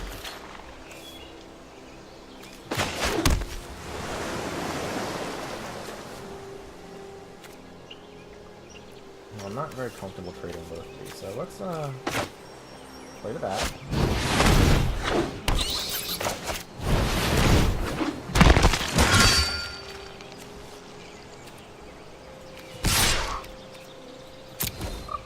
Let's try trading for both of these.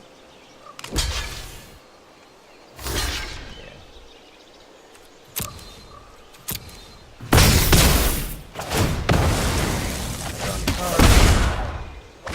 There we go. Play more 1/1s.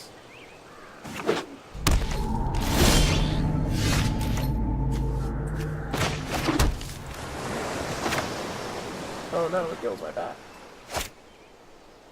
I think I go to... Well, first let's do this.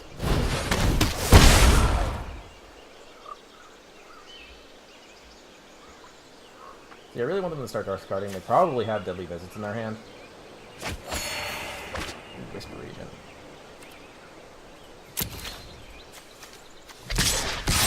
Something like that. That in the graveyard. Wow, that is a ton of land damage so far. Yeah, you want to trade? My God.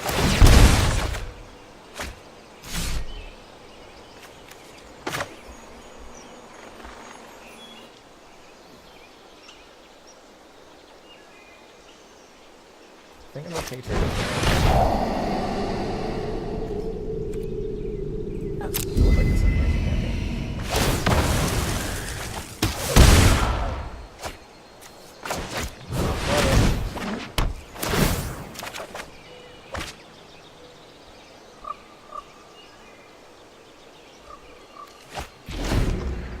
Yep, got rid of your Sphinx.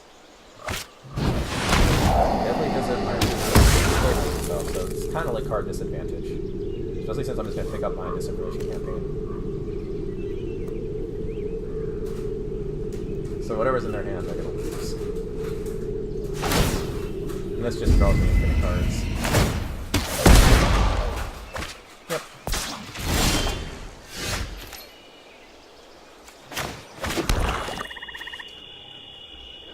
How many creatures do I have in here? 1, 2, 3. It's not very good. I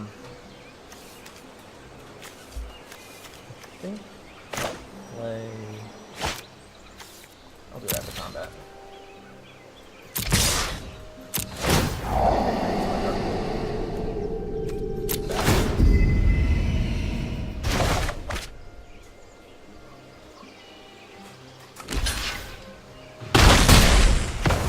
So we did trade the Dark Blade.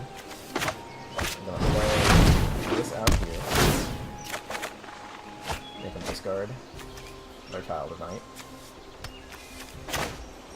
Play this Gorge now. And turn. Using this as a removal spell is pretty much my only option for the big creatures they play. And I have 1.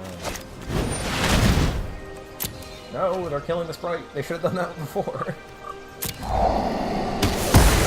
Let's use the 5 mana spell to kill its a 1/2 flyer, but it does keep getting my disinformation campaign back, so I can't complain too much.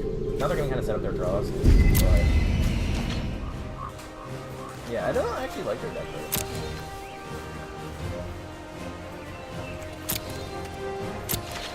My turn.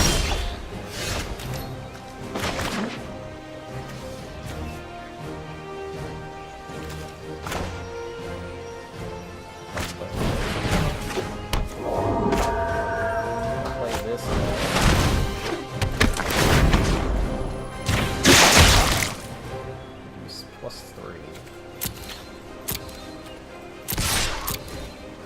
This card is. I don't know why people don't want to play this more often. I'd play as many of these as I got. And I win.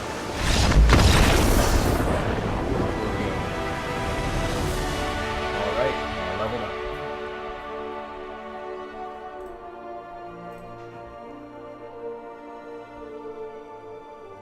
Well, that was fun. I got about 600 more gems and 6 packs. So let's claim these prizes.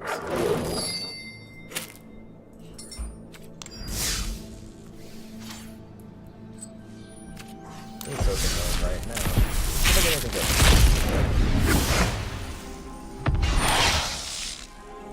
Azani. Not bad.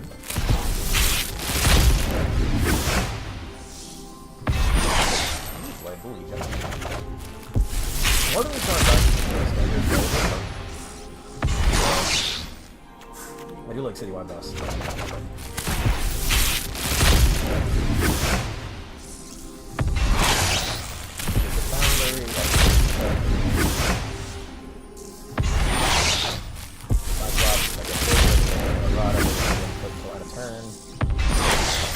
Yeah, there we go. Well, everyone, thanks for watching. I'll be playing another draft maybe tomorrow.